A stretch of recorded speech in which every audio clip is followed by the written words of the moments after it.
Welcome to the Undisputed podcast. I'm your host, Jenny Taft. This podcast is the full show from today's episode of Undisputed from start to finish. They've got a busy slate, so skip Shannon, let's get to it. Good morning. Welcome to Undisputed. We are live from LA. I'm Jenny Taft here with Skip Bayless, Shannon Sharpe. How we doing? How you doing, Skip? We twins today, Skip. We twins today. Oh, so you're going tieless. Yeah, but I can't. You all. So there's some Freudian something going on here. Nah, what I'm saying? I got to be cool. I'm all cool.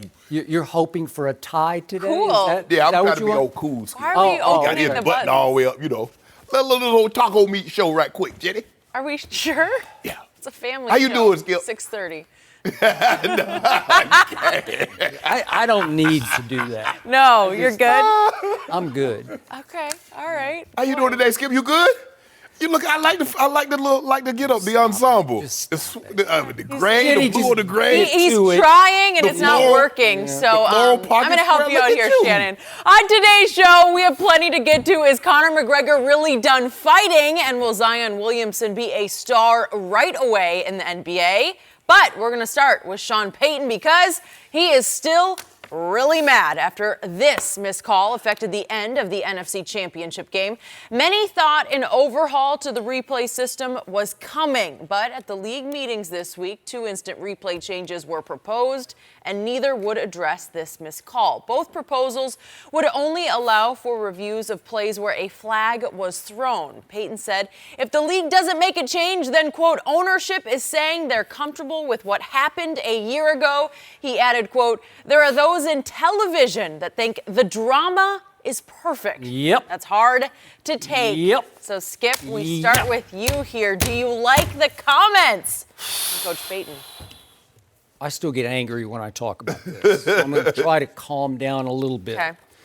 But I loved what Coach Payton said because I love the National Football League, and I don't want to see it lose any more credibility over a blown non-call next year or even the next year. And Sean Payton obviously still has an axe to grind because we know that his team got knocked out of the Super Bowl by the worst blown call in the history of sports. But Sean Payton is on the competition committee, and he realizes he needs to swing his axe that he's grinding at this antiquated system. He needs to swing it and keep swinging it through the whole offseason at a system so antiquated that it allowed such a monumental mistake to be made that tainted this year's Super Bowl. And I love Sean Payton's conclusion that Jenny just read. If ownership is not going to address this, and trust me, they will not address this. No. They'll pay lip service. They're going to discuss it today in Phoenix. Nothing will happen. Then his conclusion is, Sean Payton's, ownership is saying they're comfortable with what happened a year ago, meaning back on January 20th in the NFC Championship game. Very comfortable. They're not just comfortable. They are comfortably uncomfortable because they're hoping against hope that these things will only come around every blue moon, every Haley's Comet, or, like it'll be every 10 years, 20 years, whatever, before this happens again. And I fear the worst. I fear that it's going to happen before then because I don't like where this is heading. And just for the record, just to quickly reiterate, NFC Championship game, Rams at New Orleans. It's 3rd and 10, Saints at the Rams' 13-yard line with 1:49 left, scores tied at 20-all, and Drew Brees throws for one little Tommy Lee Lewis, right? And he looks to be so wide open that Nickel Roby Coleman decides, as he admitted later, I just have no choice. I just got to foul it, right? I got to interfere. And he blatantly interferes, so blatantly that he also goes helmet to helmet. Correct. So if you just throw the pass interference flag at the 5-yard line, you got 1st and goal at the 5 with 1:45 left. So let's say you run the ball 3 times, you milk the clock down to whatever and kick the field goal. You might give the Rams 20 seconds left with the football, maybe 18 seconds left.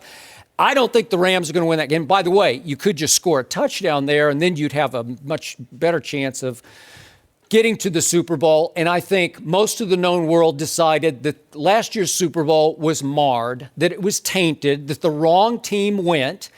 And you can argue with me that because Brady and Belichick went from the AFC for the 4th time in 5 seasons, that hurt a TV rating that was the worst in a decade. And I can argue right back to you that a lot of people turned off their TV for the Super Bowl because they were so turned off by the worst blown call, the worst non-call in sports history. So, as Jenny also pointed out, Sean Payton said there are those in TV that probably think that this drama sells. Jerry Jones is one of those proponents, and he's been the head of the TV committee. He believes that human frailty, as he calls it, in refereeing sells, that any publicity is good publicity, that controversy sells and it rates. And I so disagree. I've disagreed with Jerry to his face again and again, because that is wrong. Because if you are so wrong that your game looks corrupt, it loses credibility, it just looks weak and bad, then that's not good publicity. That's not good controversy. That's not selling. That's going to eat away at your popularity, because your credibility will begin to fade. And I'll just say, I've been around so long that I saw baseball dominate the landscape. And then I saw football just eclipse baseball and just shove it into the backdrop, right? Yes. And now I'm feeling that the NBA is on the rise. It's just starting to feel like you got to be careful about these things. And I have advocated since that January 20th game that at least in the last 2 minutes, you got to have a fail-safe. You got to have an escape. You got to allow somebody in New York, Al Riveron, whoever it might be, or a replay official upstairs, just the last 2 minutes, even if you want to just make it for playoff games, you got to give somebody the ability to correct the obvious blown call. Not by challenge, not by coach's intervention. Somebody upstairs with half a brain who says, gee, guys, we just blew that one. We got to overturn that one. I'm sorry. You got to do it. Can you imagine if there's no flag on the field and all of a sudden the referee comes over his mic and says we have a pass interference or we have a holding call? Yeah, nobody I can imagine if the whole known world last year would have said, thank you for saving the National Football League. I disagree wholeheartedly with you and Sean Payton. Let me tell you why. Skip, in the 100-year history, if this had been a normal occurrence, in other words, like we saw the catch rule happening every single week, Calvin Johnson, Dez Bryant, Jesse James, this one or that one. Okay, you know what, Skip Bayless, we're starting to see this with far too great a frequency. Something needs to be done about this. But we've seen a call this egregious only one time since the merger, since they've been recording television. I can't go back 100 years because I don't even know if they had footage back then. But since we've been watching TV, and you and I know it, Skip, and you go back a lot further, you said you've never seen a call this egregious. I thought the Mike Renfro, the Oilers at the toe touch. It was the same. But go ahead. If this was a normal occurrence, like the catch rule, Skip, I believe you'd be on to something. But because this has only happened once, let's just say in the Super Bowl era, what you said to Mike Renfro, so twice in the Super Bowl era, Skip, I don't believe, because what they're saying is that we do not want to review subjectivity, because that's what a flag is subjectivity. Now, it's egregious. You and I both, it happened in real time, and I said, that's a pass interference. I didn't need slow motion. Now, I didn't see the helmet to helmet. Now, once we came back to replay, I saw helmet to helmet. But, Skip, you cannot do that. And then you said, well, just make it the last 2 minutes. Let's just say what happens. If this happens. With 5 minutes left in the third quarter, an offensive lineman holds. They get a touchdown. That's not reviewable, but that's the difference in the ball game. I'm supposed to feel good about that because it didn't happen in the last 2 minutes? It just depends how blatant it is. And this was the all-time blatant miscall. This was objectively subjective, because you're saying it's a subjective call, but the world believed it was objective, it just had to get made. Even the guy who committed the penalty said, I tried to. Well, he was looking around like, man, there ain't no flags. Okay, so it was so egregious and blatant that you have to have somebody upstairs who can say, okay, we missed that one. The holding, unless it's just blatant where there's a sack about to be had and a touchdown pass. Like the guy jumps offside, like when the guy from the San Diego Chargers. Remember, that guy ended up losing his job. The guy, the right tackle, moved, and But that was a regular season game. I'm just talking about games of this magnitude. Well, it might have cost Cleveland the playoff spot. Okay, but this is the one where we said it cost New Orleans a Super Bowl berth. But here's the thing. That's one incident. If this was happening with greater frequency, I would agree with you, Skip. But because we haven't seen this in the last 4 decades, I can't take one isolated incident. Now, fumbles and INTs, yes, that's not subjective. But this right here, and granted, this was an egregious call. But can we go back and review Sean Payton's play calling? You know, he did throw the ball on first down. They can do all kinds. And that game went to overtime because they did kick a field goal. If you don't mind me asking, Skip, who got the ball first? They had the ball. I'm just saying. You mean to tell me Sean Payton with Drew Brees had the ball first? Shannon, everything got canceled from the moment that call wasn't made because that call is going to decide the football game. Everything that happened after that, you can go on and on about. That didn't happen. But you under the impression that he was going to catch it. You thought Jackie Smith was going to catch that ball in the end zone against the Steelers too, didn't you? Okay. Was it pass interference? It was. Yes. Skip, we're not debating whether or not. Did Mikel Roby Coleman think he was going to catch it? Yes, he did. He feared he was going to catch it and just waltz into the end zone. When we go back to your favorite Super Bowl, did you think Jackie Smith was going to catch that touchdown? Okay, but it didn't decide the game. It wasn't in the final seconds of the game. But the fact you cannot. I couldn't make a case that if he had caught it, that Dallas would have won the game. The momentum wound up changed. 35-31 Pittsburgh. Okay, and it went back and forth. A touchdown and a field goal. Okay. So now who knows? There was an egregious pass interference call on Benny Barnes. Do you remember this? So we can go back and forth, but I'm not going to because none of those calls decided that game. And the truth was, on the football field that day, because I was there, 50-yard line in the press box, Pittsburgh was the better team on the field. And it was the greatest collection of talent in the history of Super Bowls, Dallas versus Pittsburgh. Yeah, that year. It had 9. Okay? Steelers had like 9 on one side. And yet, Pittsburgh was just better than Dallas. Yeah. They were 4 points better. So I don't have any problem with those drops or blown calls. Skip, the thing is that there's so many, and we hear coaches all the time, we need to move on. You get a blown call, you have this, you have that, and coaches says, guys, one call didn't cost us the game. There are so many other plays we could, and here we are 3 months after the call actually happened that Sean Payton, Skip, the Saints cannot move on if their head coach cannot move on. He can't change it. And even if they did institute the replay as we're talking about it today, to my knowledge, the play Sean Payton is talking about would not have been reviewable.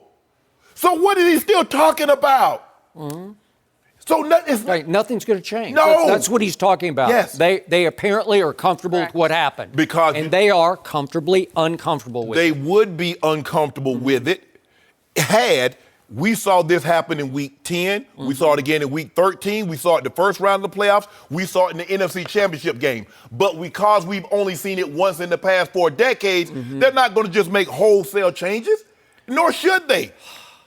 Was it a bad look for the NFL? Yes. Skip. With so much public gambling now, so much legal gambling on football, does it smack of, was that fixed? Yeah, it smacks of that. Okay. It's so bad that it's like, what was up there? Okay, so what do you think will happen if the people in the stands don't see a flag and no one at home sees a flag, and then that referee opens up his microphone and says we have a pass interference or we have a holding call? What do you think they're going to think then? Off this play? No. The world would have stood in their living rooms applauding. No, Skip. This play is over. I'm saying moving forward. Okay. You said that's what you want now. So I'm going to the here and the now. Okay. No flag is thrown on the field. Nobody sees a flag, and then the referee opens up his mic and says we have pass interference on the defense. But you're missing the point. Everybody saw the non-call. Everybody wanted the flag that wasn't thrown. So if the referee suddenly announces we have a ruling from upstairs that we missed that call and it was pass interference. Well, who made that call upstairs?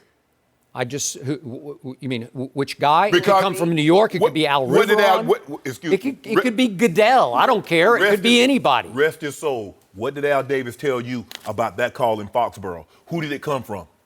Okay, but that was opposite the other way. That got changed, right? You were talking about the Tuck rule call. Yes. When obviously, and I'm a big Brady fan, but he fumbled. He fumbled. And the game was over. Right. And it got overturned by the quote-unquote Tuck rule, which nobody has yet to explain to me how that was the Tuck rule. Right. Well, he started. No, he didn't bring it back. He'd already pumped it and brought it down. And he took it back up to this position to throw it, and Woodson just clocked him from the blind side, and the ball is free, and the Raiders recover, and the game is over in the snow and fog. I was there. Yes. And I went to bed after Woody made him fumble, and then I woke up the next morning and everybody's talking about the Patriots won. I'm like, how? How did they win the game? They had no timeout. They had no timeouts left. Then they changed the rule. Okay, and then Al Davis pulled me aside at the next training camp, and he said, you know what happened? They got a call from Tagliabue in New York, or wherever he was at the point, who said, that's the Tuck rule. Because Al said he didn't want Al to advance. Skip, okay? It's just hard for me to believe that after one of the most egregious calls that we've seen in NFL, that they're going to make a wholesale change to the replay system, and then what's going to be reviewed. Even what I'm proposing is not wholesale. It's just fail-safe. It's just somebody with a playoff game on the line. Heck, even if you just make it the NFC and AFC championship games, you got to have some way out of this. But Skip, here's the correct. thing. Because you play so few, this is why another reason people love the NFL. Because every game is important. This is not 162. This is not 82. So even a regular season game, it could be the difference between someone missing or making the playoffs. So you just want to institute this come playoff time. I'm trying to tiptoe into this. No. There's not Either you can swim or you can't. Okay, but the owners don't want to swim. No. They want to tiptoe. They want to just stick their toe in the water. Jerry understands. There have been proposals where they'd say, let's just try this for 1 year and see how it goes. Right. So maybe that would happen, but I don't think even that'll happen. But see, as you mentioned, Jerry is in charge of what committee? He has been the TV. I don't know if he is anymore. So, and that's really the money committee. I'd say. Because that's where the big bucks and no whammies come from. Biggest bucks. So, Sean, all you got to do is call Jerry. Because normally what happens, when they want something to happen, Skip, it really takes like 2 or 3. Normally get Jerry Jones on the line. You get Mr. Kraft on the line. Yep. You get a Dan Snyder on the line. It's about 3 or 4 guys that can move the pendulum amongst those owners. And when they say, okay, this is what we want, this is how it is. Okay. So all Sean Payton has to do is get Jerry, but you already know what Jerry's already said about it. And John Mara said the same thing. It's an imperfect game. We can't have a perfect situation. So it's an imperfect game played by imperfect humans, but you want the officials to get all the calls perfect. Okay. He froze. But it is the National Football League. Yes. Correct. We love the National Football League. We do. We want it to be as perfect as it can be, and it's not quite there. It'll never be there. As he says, with this is Sean Payton, with all the technology we have available now, our fans are closer to the game. Our fans are way more in tuned and educated as to the correct calls in a game. They are on hair trigger on Twitter, on IG, on Facebook. Hair trigger to say yes or no. Yes. And Jerry Jones cannot argue successfully to me now that controversy helped sell his Super Bowl, because I don't think it did. I think that call hurt the Super Bowl ratings. This is what I think hurt the Super Bowl ratings, was poor offense on both teams' part. Okay. Let me ask you a question, Skip. Let's just say, for the sake of argument, that game comes down to a last-second field goal. It's 34-31. Do you believe, honestly, you got the worst rating in the past decade in a 34-31 ball game? I do. I do not. Because I do think there's Brady Belichick burnout, number one. And I do think that a lot of people were turned off by this and said the wrong team went to the Super Bowl. And I'm talking about the fringe fans who don't really care. But when they see that happen in the championship game, well, the Saints should be there. Well, those are the fans who think the Saints would have given Tom Brady and Belichick a much better game, because Drew Brees and Sean Payton would have scored a lot more than 3 points on Bill Belichick. Would they have stopped Coach Belichick from scoring more than 13? Don't say Belichick. You mean Tom Brady? That offense.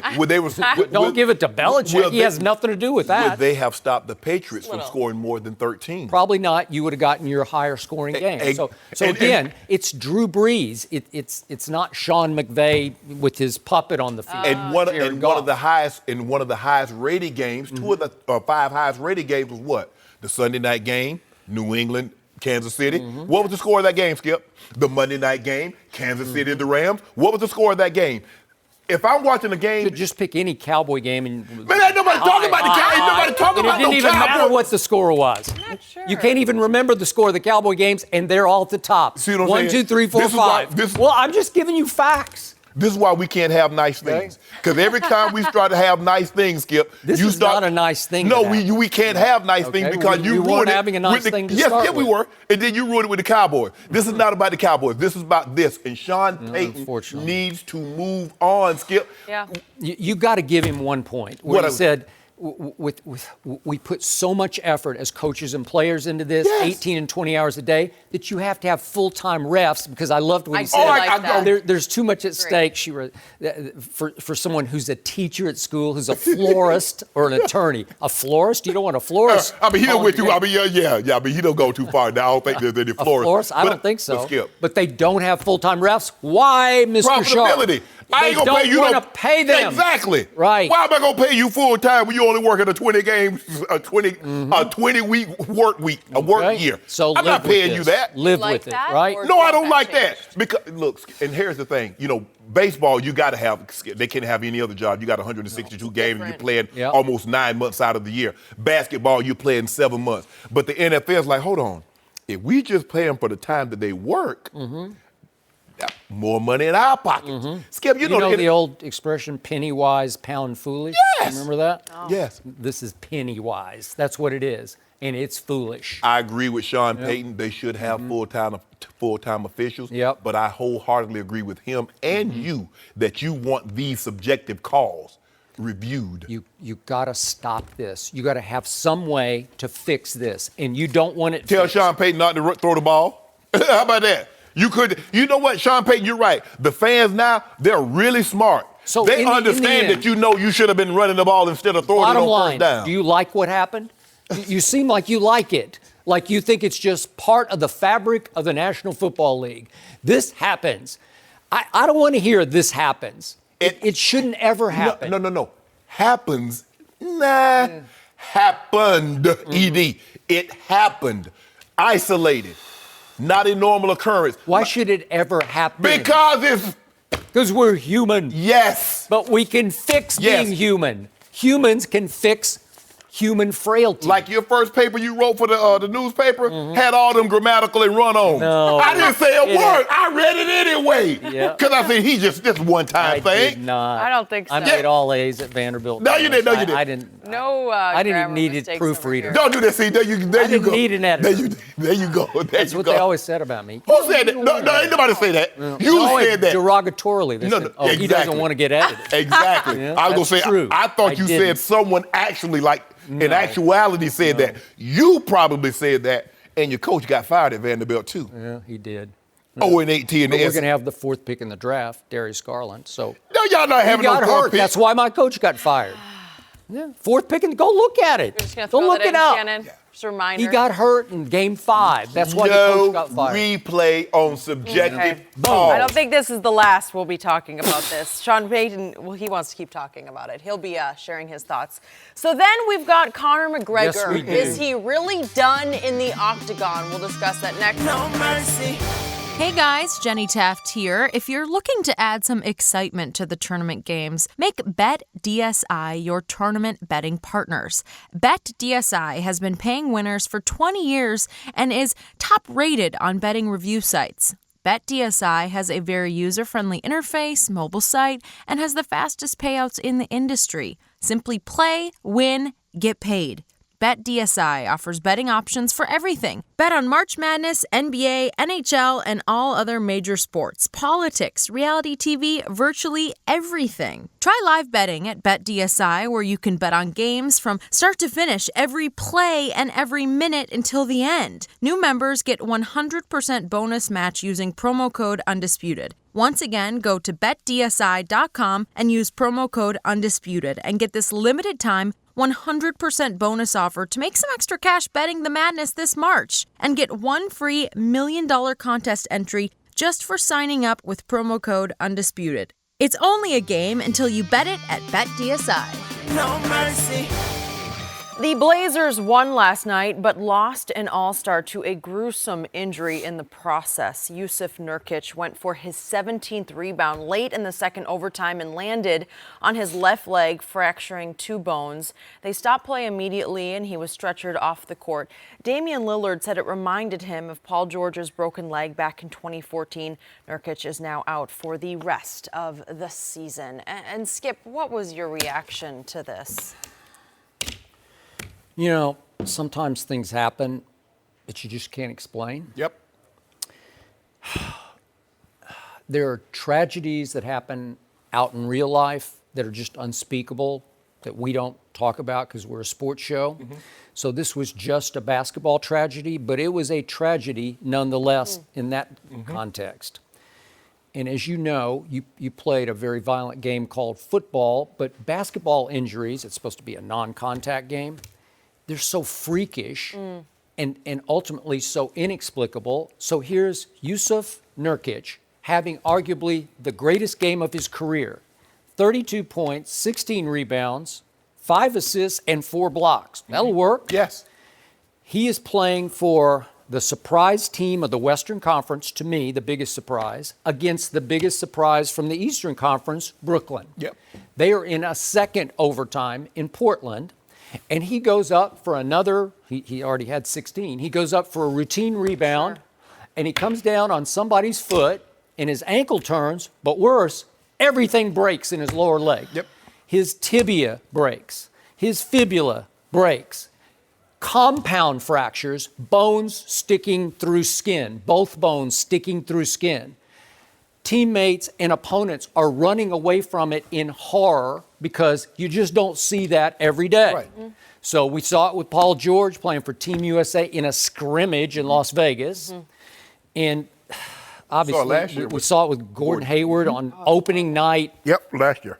Against LeBron's team in Cleveland.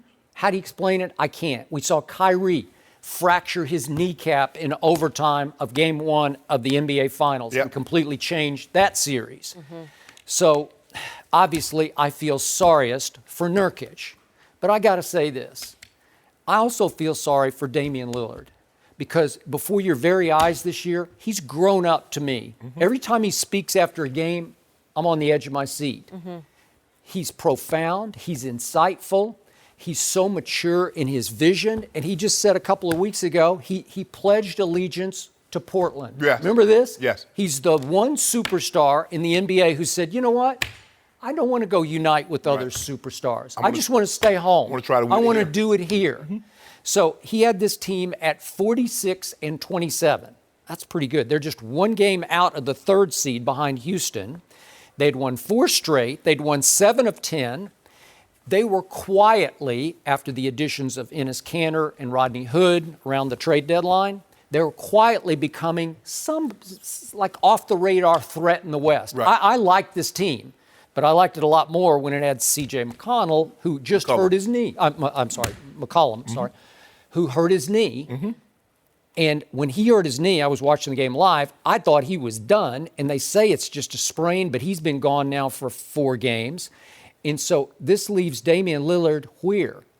I don't know. I don't even know if they can make the playoffs now because this is going to tailspin the wrong direction. They might make it, Skip, but maybe. They won't be. I don't believe they'll be holding on to the 4th seed because it's so congested. They flamed out last year ago in the first round thanks to 3-6 matchup, the Pelicans. Yeah, but in this case, I feel for Damian because he deserved better. And LeBron James 2 days ago talked about the basketball gods, and I do believe there are basketball gods. And somehow they just didn't like this Portland team because that's all I can explain it by is you gods, you wanted this, I guess, or you didn't want it. Skip, I was watching the game, and they were in overtime, and I think Portland was up by like 4 or 5 points, and it was like 30-something seconds left, and I was like, okay, they're going to win this game. And then I woke up in the middle of the night, and I'm looking like Nurkic breaks his leg. I'm like, how did he break his leg in the last 24 seconds? And then as I started reading, it went into double overtime, and that's when it happened. Skip, how many times do you think Nurkic has jumped in the air in his career, in his life? Let that sink in. I mean, he's 24 years of age. 24 years So old. he's probably been playing basketball since he's been 10, 12, 15 years of age. So for the past decade, he's jumped up and down, up and down, up and down. That's what he does. And this is the thing that you said about football players. Yeah, we've seen guys, they step funny and they tear an ACL. We saw that with Jimmy Garoppolo. We saw it with Jordy Nelson. We see guys have non-contact injuries. We do. And it's normally patella. It might be an Achilles. It might be an ACL. But we don't see compound fractures. Not that often. I mean, normally you see that somebody hits you high, hits you low, or they make contact with the leg. Yeah.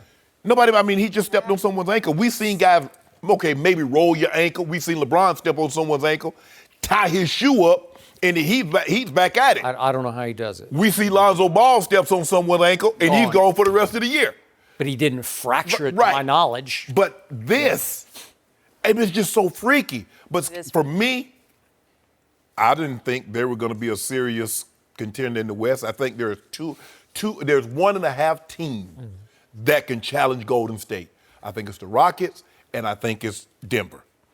If Denver can get hot, because they can shoot the three as well as anybody, but James Harden single-handedly can keep Houston close to them, Golden State. So I really never thought, and for me, the right matchup, yeah, if they were to get the Clippers, and Nurkic was there, C.J. McCollum's healthy, could they get by the Clippers? Yes. But they mess around and get the wrong matchup, and they're gone again in the first round. And that's what I was afraid that was going to happen, Skip. This is really sad.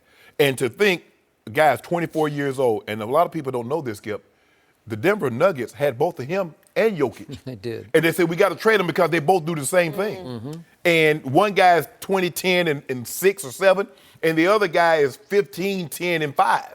So it just lets you know how skilled they are. And, Nurkic from Bosnia, Jokic is Serbia, we don't have to get into all of that. But Skip, he was having his best year statistically. Let him forget the game. Yeah. He's a 7-foot big guy that can score, can rebound, and he can pass out of the post. They run pick and roll basically all day with him and C.J. McCollum and Dame Lillard. That's basically their offense. He gets a little piece of them. Dame's either going to pull up, C.J.'s going to get halfway to the basket, or he's going to roll and he's going to get an easy bucket. That's what they are. You know what? I like this team more than you like it. I thought it had a chance. Listen, I'm not sold on Golden State. Okay. It keeps losing monumentally at home, and it's like one bad sign after another. Are they the best team? Yes, they're the best team, maybe by far, unless they're the most troubled team. But we've seen that. We see the Grizzlies beat the Rockets. We see Denver go to Indiana and lose by 40. I don't know what's going on lately. I mean, I normally saw Oklahoma City just stink it up at Memphis last night. And I get it. It's where everybody's waiting for the playoffs. Well, I don't want to be losing by 30 and 40 points getting ready to go to the playoffs. But Skip, this is sad. Yeah. I mean, to see a guy go up and do something that he's done so many other times, and remember, it's over. Steph's little brother is coming into his own. He scored 20 last night Yes. off the bench for them. Yeah. So all of a sudden, if you add Cantor and Rodney Hood, I'm so Hood from last year. Oh, he finally showed up, huh? He's starting to show up. But I started to like their makeup. Yeah. And I haven't been a Dame fan until this year. I loved what he said about Portland, and I love how he's just taken ownership of this team now. Well, I've noticed a big change in Dame Lillard since the birth of his son. Yep. That's brought Good point. That's brought perspective to his life. Yep. And I think he views things a lot differently. Maybe when he came into the league, he's trying to make a name for himself because he was Rookie of the Year. He wanted to get to an All-Star game. He just wanted to be acknowledged. Now he's like, you know what? Hey, if it's not in the cards for me to win a title in Portland, well, oh well. I'm just going to go ahead and I'm going to sit here and play these cards that were dealt to me, and I'm perfectly content with that. And I think the child has brought that kind of perspective and that kind of peace to his life. Well, the West just got a little easier for somebody, probably Golden State, but you never know. Golden State was going to be Golden State. I get it, Skip. You know, right now everybody say, but you watch. Watch what happens. They'll probably lose a total in 4 rounds. They'll probably lose about 5-6 games. Well, that's a lot. If you happen to lose all those in one series. Stop it. Now, you know good and well they're not losing no 4. You can't lose 5 or 6 in one series. No, I'm just not completely sold on Golden State. Hold on. You don't just suddenly lose to Dallas by whatever it was, 30 at home. Whoa. You mean to tell me somebody's going to be the team with the best player on the planet the third best player on the planet. The best player on the planet appears to me not to want to be there anymore. What they got to do? He's still the best, though, right? Okay. Well, if your heart's not in it, then it doesn't matter. Well, what about that ball? Is it going in the bucket? Do you want that player on your team next year? Yes, you do. Yeah, of course they do. You've been campaigning for him. All I'm saying because is you know. they got 2 27-point scorers on their roster. All right. It just depends if you're right psychologically. You know that, and I know that. Are they right? What are they going to do? Because if they're not right, then they are ripe. Well, who's going to beat them? Ripe for the Who's going to taking. beat them? Who's going to beat them? Any of those teams in the West could beat them. Listen. Beat who? You don't think they can lose a home game this year? Want to bet they're going to lose a home playoff game? They lost one last year to go. They lost one last year to Houston and come back and take it right back from them. If Chris Paul doesn't go down, Houston's going to the final. With that, those against the basketball gods. There you go. And LeBron would have had another title. And last year, and you KD wouldn't want was that. happy. And you wouldn't want that, would you? You wouldn't want LeBron to play Houston in the NBA Finals and win another title. LeBron should be in the playoffs this year. Yeah. Man, we're not talking about that, Skip. Well, I'm not going to let We you. all wanted that. See, if they were in the 8th seed right now, I'd be saying, okay, well, maybe you got a shot. He's trying Well, to. if we had a Dame Lillard or C.J. McCollum, maybe we would have a shot. He's trying to impress the basketball gods, LeBron, though. He's not done. He said he's still got to play for them and perform. Didn't you see what he had on Keep them Instagram? happy. He promised y'all something. Change is spell? coming. As if somebody's cast a spell on the team. It was a little black cat walking around L.A. Oh, boy. LeBron gonna grab him and paint Maybe him the up. basketball gods thought he did cheat the game. You know what? Skip Bayless ain't over here. He didn't cheat the game. That's one thing LeBron James does not do. No mercy. Conor McGregor, he is back in the news. Apparently, he is done in the octagon. Last night, he tweeted that he is retiring from MMA. But just a few hours before that tweet, he was on The Tonight Show and said he was negotiating a return to the octagon in July. So now McGregor has done this before. Back in 2016, he tweeted that he had decided to retire young while he was in negotiations for the UFC. So, Shannon, do you believe he's done, or is he just saying this?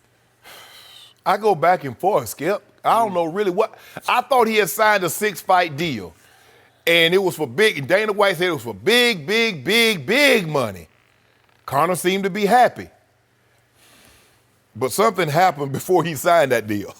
He made $100 million fighting Floyd Mayweather, Skip, because Conor is different than any other MMA fighter, Skip. No other fighter has been able to generate, even Ronda, and Ronda, a woman fighting was a great story, but Conor was getting $3 million to fight, and plus he was getting a back end on the pay-per-view. We hadn't seen it that. Guy getting $10 million to fight, $20 million to fight, and then all of a sudden he parlayed that because he was so popular, and the public demanded that he fight Floyd Mayweather. And so he parlayed that into $100 million, and now he has a whiskey company. So he has things outside of MMA that very few fighters have. Now, this is not a sport. No MMA fighter is ever going to have a career like Floyd Mayweather where you fight 20 years. It's just too brutal of a sport. You have a really short shelf life. It's almost like an NFL player. It's about 3 Sometimes it's worse. It is. Skip, I got some advice, and I don't, Conor can take my advice if he want to or not. But this is really not the sport to have 1 foot in and 1 foot out. You're right. An individual sport is different. If you play tennis, Serena Williams, she has to be all in or she has to be all out. Tiger Woods, he has to be all in or all out. If I'm on a team sport, Skip, if I play defense, I might, I don't even feel like playing hard today. I got Tom Brady. Tom Brady go score 50. You don't really know how bad I played. But in that sport, combat sports, when you're not, Skip, you got to, you know what? When you in a combat sport, you got to get up like you going to pick flowers. Ooh, boy, I can't wait to get into the gym today. I can't wait to spar. I can't wait to get into the octagon. Because the moment you talk about, boy, Lord, man, I sure hate my job. You better get up out of there because they'll hurt you. That's the hurt business. And I'm going to tell you another thing, Skip. He needs to think long and hard. Because Conor is running into the same thing that Ronda Rousey ran into. They have not evolved. Conor McGregor is a striker. And if he doesn't get you out of there in the first round or the second round, bad things normally happen. Now, he did go the distance and he won a decision over Nate Diaz. But what we've seen, Skip, is that when people take him further along, they take him to the deep, and he can't swim back to shore. He better evolve his game, because what guys are starting to see, if we can just stay away from him the first 2 rounds and we don't run into one of those punches, if they ever get him on the ground, he got no ground game. What did Khabib do to him? The little bear. Whew, wrestle him down, drug him to the deep. Like I said, I finally want some dew on that. Rub me some dew on that old Khabib. That's the one and only. I'll get gotta back. remind you. But anyway, So drug him out there. But Skip, he don't be playing around with this. But like Dana said, Dana sat right here and said, your mind is different. Because when he first started fighting, like you mentioned, he was on welfare, Skip. He was getting assistance. He probably had an old beat-up car. Now he goes to his garage, he got 9 cars. I agree with everything you just said, except your conclusion. I still think Conor is negotiating. I think he's going to fight again. The reason. Well, what about the 6-fight deal? Well, still in place, but he's going back and forth. Oh, he wants some more money. White. Yeah. Because remember the chronology of what happened just yesterday. He had done they tape it, I'm pretty sure, the Tonight Show with Jimmy Fallon. Correct. So just hours before he had taped that. Right. They're taping that for me. And he had talked about negotiating in that interview with Dana White to Jimmy Fallon. You know, like, we're going back and forth. We're negotiating my next bout, my return to the octagon. And then a few hours later, he just suddenly tweets out of the blue, and it's one of those tweets where it just sounds like, you know, how did it start off? I can't find it. Quick here. announcement. Yeah. Hey guys, quick announcement. I've decided to retire hey guys, I have from a the quick sport announcement. formally. I think it was just off the top of his head. Quick announcement, right? guys. Because Dana White responded to ESPN, going on and on about, hey, this makes total sense to me that he should retire. If I was him, I would retire too. He's retiring from fighting. I think Dana's just like laying it on thick, like daring him to walk away. Yeah. The problem with Conor is, because he made $100 million with the Floyd boxing match, he has priced himself completely out of the UFC market. And UFC, like it or not, has a self-imposed salary cap. Yes. They just don't pay the big dollars for the big gate attractions, right? And think about it, Skip. Where else you can do? Yeah. Where else can you go to release that avenue? Because you can fight in the streets and go to jail, or you can fight in our sanctioned event and make you $1 million, $500,000. Yep. And Conor McGregor's looking at Dana White. Dana White negotiates 7-year deal to stay with the UFC. He's like, hold on. How you get... And you ain't taking no blows, and come over here. Let's talk, Dana. And Dana's like, go ahead. So just on Monday, Dana sat down with Barstool Sports for a podcast and said, every time I deal with Conor, there's always something. There's always something to deal with, and we get it figured out. Well, it sounds like we're the pawns in a negotiation that's going on back and forth. But I don't disagree with your whole premise of, I don't know why he wants to do it anymore. And I think deep down he probably doesn't want to do it anymore, because does he love to fight? Does he love the adoration, the attention? Absolutely. Does he love strutting into the octagon? Yes. He does. He lives for that moment of that swagger, right? Yes. So when he walks in, he gets that moment of glory, and then all of a sudden it sinks in, now I got to do this? Because I thought Khabib took years off his life. I thought he was going to kill him for a while. Well, seriously. And I thought, Skip, okay, you got a 6-fight deal. Why are you fighting the toughest possible guy at the beginning of the fight? Okay, but that's my last fight. That's what they do. That's what this does. Floyd doesn't do it that way. Floyd, yes. He goes the other way. Yeah. I'll pick him, and then I'll toy with him, and then I'll toy with him, and maybe I'll try him a little bit later. But let me ask you a question. You follow Conor McGregor on Instagram, and every time I see him, he got another watcher on at 100 million, 100,000, 200,000. If he's made 100 million minus taxes, how much has he spent? A lot of it, I think. Okay, but Dana claims that Proper 12, his new whiskey brand, is, in the text ESPN, killing it. Killing it. Well, is he killing it? I don't know. I don't know. Sure, it does well. It's not the kind of money we're talking about in these fights. I don't know, Skip. Yep. They sell over here in the States? I don't know.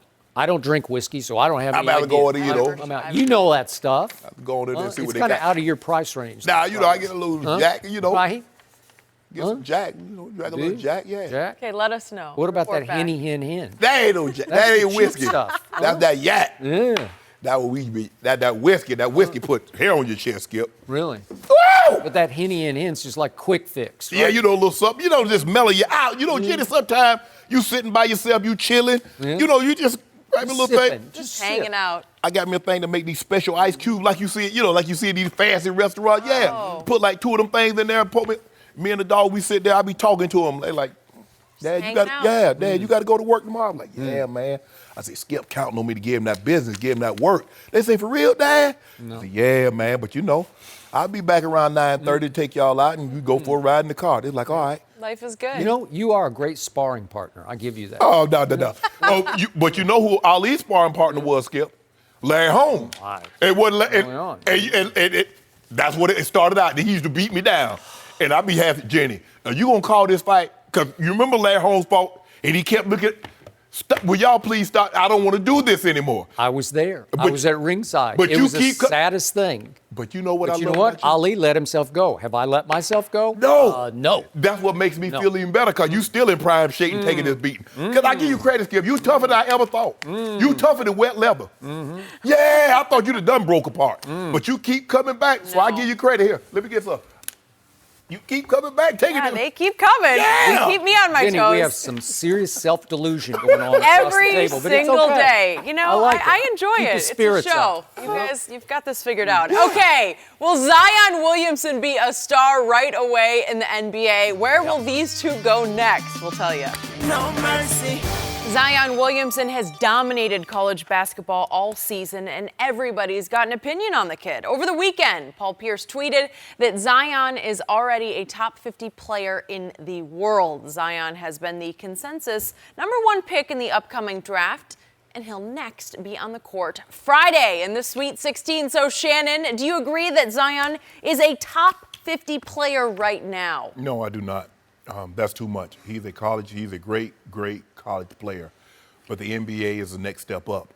And we've seen great college players not be able to take that next step and become great NBA players. Just for perspective, Chris Middleton is 50th in scoring in the NBA at 17.8 points a game. Name the time that you've watched and I'm sure everybody has watched the majority of Zion Williamson's games. Name the time he's put the ball on the floor and pulled up from 12 feet. Pulled up from 18 feet. Tell me something you've seen other than a set shot three, a dunk, or a putback. Okay, right now, if I gave you a choice going forward, you can have Zion. No, that's upside. No, that's upside. That's upside. Okay. Because I also. Okay, right now, I'm just saying, right here, right now, would you take Chris Middleton over Zion? Would you substitute in the Milwaukee rotation Zion for Chris Middleton right now? They wouldn't be as good. Because I don't know. I'll do it. Skip, I'm going to figure that out. I look at him as an athlete because I don't really know what he's going to play. I get it. He can make 1 pass or 2 passes a game, and everybody's like, did you see that pass? He's not a 2. So is he a 3 or is he a 4? Because right now I look at him as an outstanding athlete. And I think what we're doing is that we're heaping so much praise because we've never seen a guy his size be this athletic, be able to move. Because really the only guy that we've ever seen this size really that can move was Charles. When Charles went the round mound of rebound, now he slimmed down a little bit, Skip. But you remember when he was in college, he was 280. And he could. That's why Bobby Knight didn't want him on the Olympic team. Exactly. You know? But for me, Skip, I just don't. When I look at him, I'm like, is he a 3? Because if he's a 3, Paul George, Kawhi, KD, LeBron, Giannis, that's what he has to see every night. Is he a 4? Because he got Jokic, he got AD, he got Andre Drummond. Andre Drummond is 17 and 15.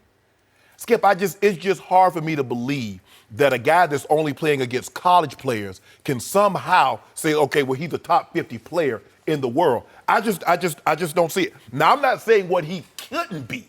I'm saying right now, no, I do not believe he's a top 50 player in the world. Top 50 college player, he's the best college player. This is tricky, but I put the pencil to all this, or the pen in this case, and I can make a case he's definitely already top 30. I can even make another case top 30? He's on the fringe of top 20 in the NBA no right way. here, right now. No way, okay, Skip. You ought to be ashamed. What are we watching? What are we looking at, albeit in college basketball? He's 6 feet 7 inches. We have never seen this much explosion from 6'7", 285 or whatever he weighs, okay. right? Yes. We've never seen that explosion propelled by this kind of consistent energy. He is high energy from wire to wire. We have never seen, coupled with that, great hand. He's got point guard hands. His feel and touch with the basketball is extraordinary for his size, beyond what Charles had. His shooting stroke is really pure and good, and he's starting to make more and more threes because I think he's just a baby, he hasn't tried this. Okay, that's fine. At 6'7", the set shot will work. Can he shoot free throws? He's not great, but the stroke is. I wish he'd made the one to finish off the three-point play. But I can see him being an 80% free throw shooter, which LeBron is not. So I see upside there. Maybe I'm going to more upside than you're talking about. But I also see a point guard of a passer. The play he made, I think it was near the end of the first half the other day on the break. Skip, I get it. The one he threads the needle. Come on, Skip. Whew. Come on. That's a long bounce pass. Look at this. That was so sweet. That you can't teach that. You can't coach that. You are born with that kind of vision and that kind of feel and that kind of anticipation. He played point guard coming up. His parents taught him to be a point guard. Then he exploded up in size and to a certain extent in height. And now what have we been seeing against Carolina than the other day against UCF? We saw takeover Gene. Yes. We saw him say, I got this. Just give me the ball and get out of my way or I'll just wheel the ball in the hole. He did it against Carolina late. He cost you another case of dew, right? I'm going to get it back. Did he not spring back up for that rebound and the putback? So I'm seeing a kid who can rise and shine in the biggest moments. Again, I didn't even love him coming back from the knee because it's just college basketball. But he came back with a vengeance that I think you're going to see for 82 games if he can stay healthy. I can't believe that you said that. Okay, I'm looking at this. So I took the top 20 in NBA PER, player efficiency rate. Yes. These are the most efficient 20 players in the world right now, according to the NBA, right? And I'm saying, who would I take right now Zion over? As a Duke college basketball player. I would take him over Valanciunas. I'd take him over Vucevic. Those two are in the top 20. And then... He's not better than Vucevic went to the All-Star game. No, he did. I'll take Zion right now. I just will. On just willpower and explosion. Vucevic can shoot the three. I got it. And got a mid-range game. Boban is in there. I'll take him. I better stop on that Boban. Okay. Well, he's PER king. Boban is number one in PER all time, probably. Montrezl Harrell. They're kind of the same player, Zion and Montrez. I'll take more explosive right now is Zion to me. What about Wayman? Better all-around basketball player is Zion. Does he have a game kind of like Wayman Tisdale? You follow Wayman Tisdale at Oklahoma. Yeah, I never really loved him. I think Zion's tougher mentally, psychologically, has better tough basketball intangibles. Wayman Tisdale could play. Yeah, I know. I watched him all through college. I thought he was pretty good. I don't think he'd be Zion in pro basketball. And then to finish off the top 20, God bless Nurkic, but he's in there. I'd take Zion right now over Nurkic and over Clint Capella. I'd take him. I just would take him. I just would. You do realize Clint Capella is 17 and 12. Okay, now I'm going to do the All-Star team. Would I take him over Kemba Walker right now? Yeah. No way. No way. Kyle Lowry, I'd take him. Oladipo, I'd still take Zion. We did Chris Middleton, I told you. Bradley Beal, I'm taking Zion. He's just better than D'Angelo. I'm taking Zion. Skip, they're different positions. No. See, you're still looking at projections. You're projecting what right now he's not better than them. He's the best player in college basketball. He's the best player in this tournament. This is why Duke is going to win this tournament. Adam Morrison was the best player in college basketball. I despised Adam Morrison. You can look it up and check the tape. I ridiculed him. I said, I'm not drafting him, and guess who did? Your guy. Michael Jordan. But let me ask you a question. Here we go again. Was he the best player in college basketball? I don't care. It was what he and JJ were battling for Player of the Year. What you just said. I said JJ can play because JJ could shoot it. Okay. Not a star, but a starter. So what we going to do with Zion? Just let him go just jump over everybody, huh? I don't think he should jump over it. He's a basketball player. He's got a stroke. He's got feel. He's got touch. And he's got explosion. We've never seen anything like this. Was Jimmer Fredette Player of the Year? Thank you for bringing him up. I ridiculed Jimmer Fredette. I said, there's no way I'm drafting him, period, end of story. I'm not drafting him in the second. You can go check the tape. I said he can't play in the NBA. Okay. Go look it up. Okay. And they're still trying to force him in. Last night he was at Utah, his home state, still trying to make shots, and it was kind of pathetic. I'm mad because they took Booker out. He could have got 70. and then they try to double team. Devin Booker is really good. Skip, can you believe this? Really they good. doubled and triple teamed him because they didn't want him to get 60. But that 59, he got 59, but he didn't get 60. But hold on. Was Jimmer Fredette Player of the Year? Because this is what this kid's going to be. I'm not saying Zion's not going to be good. Yep. But to say right now, as you and I sit here and debate this, that he's better than an all-star. You know what's happening? The Michael Jordan syndrome is happening under Coach K. What happened to Michael at Carolina? He stayed for 3 years. Yes. Did you think he was that guy? No. Because nobody did. No. He did make the shot that won the championship game when he was a freshman. But stop pretending now, because he did have the first #1 overall pick in his class, and it was Player of the Year. Big game James Worthy. He had the 4th pick in the draft in Sam Perkins. Okay. So stop pretending like Michael Jordan was by himself. Okay, I didn't say that, but could you see Michael Jordan under Dean Smith? No. No, what was the old line about North Carolina? There's only one man who can stop Michael Jordan, and that's Dean Smith. Well, I can say the same thing about Zion right now. The only man who can stop him is Coach K, because I get frustrated. Obviously, I'm rooting because I picked him and bet you against him. I'm rooting for him. But again, I don't think they utilize his skills enough because they're a college basketball team and they got R.J. Barrett and they got Cam Reddish. Well, the thing is, Skip, they can play zone. It's hard for an NBA team to play zone the entire game. You could feature him. You could figure out how to get the basketball to in him. order to figure out, but Skip. He got 32 of the quietest points the other day. He just got them on his own, in the flow. 32 at what? Other than the 2 3-pointers. He didn't rebound the ball the other day, but he's had some big How many did he get against Carolina that night? What was the average distance of the shot that were made? 5 feet? Of Zion? Yes. Well, he made 3 threes. They were big. I said outside the threes. Okay. What was the average distance of the shot?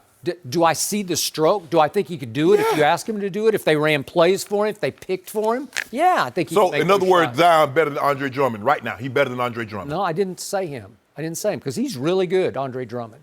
And like Rudy Gobert, I'd take Gobert over Zion right now. Yeah. I'm just talking about as a college player. Skip, did you see Kemba? I'm not even talking about 3 years from now. Did you see what Kemba did to the Celtics?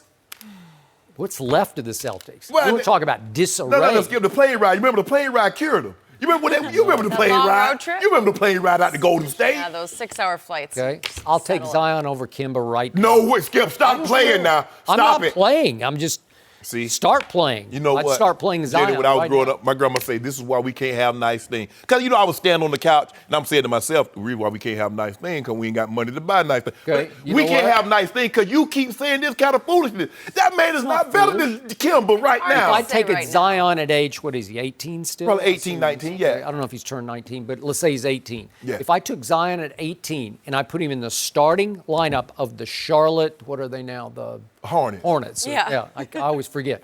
The Charlotte Hornets from game 1 over Kimba, that would be a playoff team. Yeah, Now- right.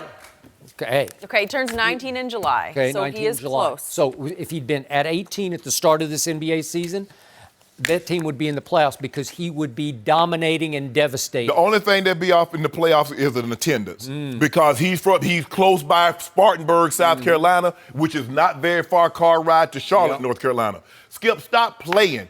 Now, you know good and well, we're not talking about projections. We're talking about as we sit.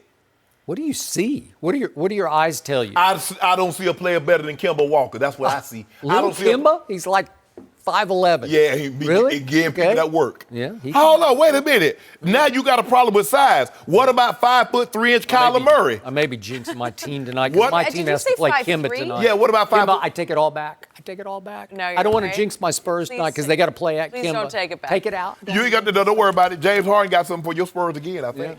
No. He got another 61 piece for you. This is a hard argument. It's Don't like get me the started Alabama on that. football team could have beat an NFL team. Yes. Like, No. It can't No. happen because we don't know Zion yet in that setting. We know what he is now, and it's incredible. And Okay, just I'm going to flip this around. Okay. These are all the players I wouldn't take Zion over. And I start at the top with Giannis and James Harden and Anthony Davis, even Karl Anthony Towns. I see what you're doing, Skip Bayless. No, these are the players I wouldn't take. Jokic, I wouldn't see take what you're him. doing, Skip. Embiid, no. I see what Kyrie, you're no. doing. Skip. Well, I'm doing Damian, no. Steph, no. Kevin Durant, no. I'm not. Oh, so taking- you gonna pretend like you ain't leave a name off? Okay. You go through 12 people and you ain't called one name yet. What are you talking about? You know what I'm talking about. Oh, that guy. I know what you're You talking know what, Skip Bayless? You ought to be ashamed of yourself. The old guy. You ought to be ashamed of yourself. Stop. Oh, you gonna take That's a tough call. But He you is know not what? I'll old. give you It that. is not a tough I'll take LeBron over right now. Right now, I'll still take the aging LeBron over 18. all that isn't necessary. Hope so. All the adjectives that you're using, we don't need those, Skip Bayless. You know good and well, if he can have half the career that LeBron James has had, you should applaud him. Well, I hope he doesn't lose 6 finals before it's You better hope he get to one. Yeah. Huh? You better hope he gets to one. Right place, right time. He's going to get to several. Okay. Yeah. I can't believe you talking about a college player better. Do See, you watch him pass the basketball? The differences between college and pros, all those guys in the NBA are NBA players. You know what they can't do? All those guys in college are not NBA players. You're missing the point here. What you can't do in pro basketball is you can't play that kind of zone where Taco Fall just goes and stands under the basket. Okay, they will true. whistle you for it, and they'll let you shoot a tackle, Yes. right? Yes. So it's a whole different game in the NBA because you can't do that. You can't just take Zion. Who he guarding? Name Name the guys that you just named. Who he guarding? the guys. The guys you just named, Jokic and LeBron and AD and KD and Karl Anthony Towns. Okay. Who he guarding? I'll take him on. He could guard Anthony Davis. What? Yeah. You overrate Anthony mean- Davis. Anthony Davis has won what? You know what? He won a bet. He won a national. Well, we gonna see what he gonna do because Anthony Davis was College Player of the Year and he won a national title. And who was the second pick in the draft? Kid Gilchrist. I ain't talking about Kid Gilchrist. Okay, well, we I'm said just Anthony saying, Davis. he had help. Oh, don't do that. Well- So what is R.J. Barrett gonna be? What is Cam Reddish gonna be? I'm just saying. Let's see what Zion He had does help, Friday too. He had, like, first 3 before we first-round jump picks. ahead. Oh, you probably take Zion over AD too, huh? I don't love AD. I've told you that from the You ain't start. got- AD will I don't not be know. enough I for don't know. LeBron next year. Mark my words. We'll have another But Zion non-playoff will. year. Zion would. You already said you'd take him and trade him. I sure would. Okay. In a New York minute. Be my guest. For AD and Holiday. Yeah. Okay, we got to talk about who is the MVP right now. And based on this discussion, I'm not sure we're going to agree. Giannis or Harden? Chris Broussard answers that question now. We're gonna need a point guard. No mercy. The two leading MVP candidates face off tonight when the Bucks host the Rockets. Giannis has led the Bucks to the NBA's best record, while Harden is averaging about 36 points per game. Only Wilt Chamberlain and Michael Jordan have averaged more points in a season than that. But right now, Giannis is the slight betting favorite. We're joined by FS1 NBA analyst Chris Broussard. How you doing, Chris? Hi, I'm great. Do you Good to be agree here. Giannis should be the favorite right now? I do agree. I'm a voter. Been voting for about 20 years, and this is this is probably the hardest decision, or certainly one of them that I've had to make with the MVP award.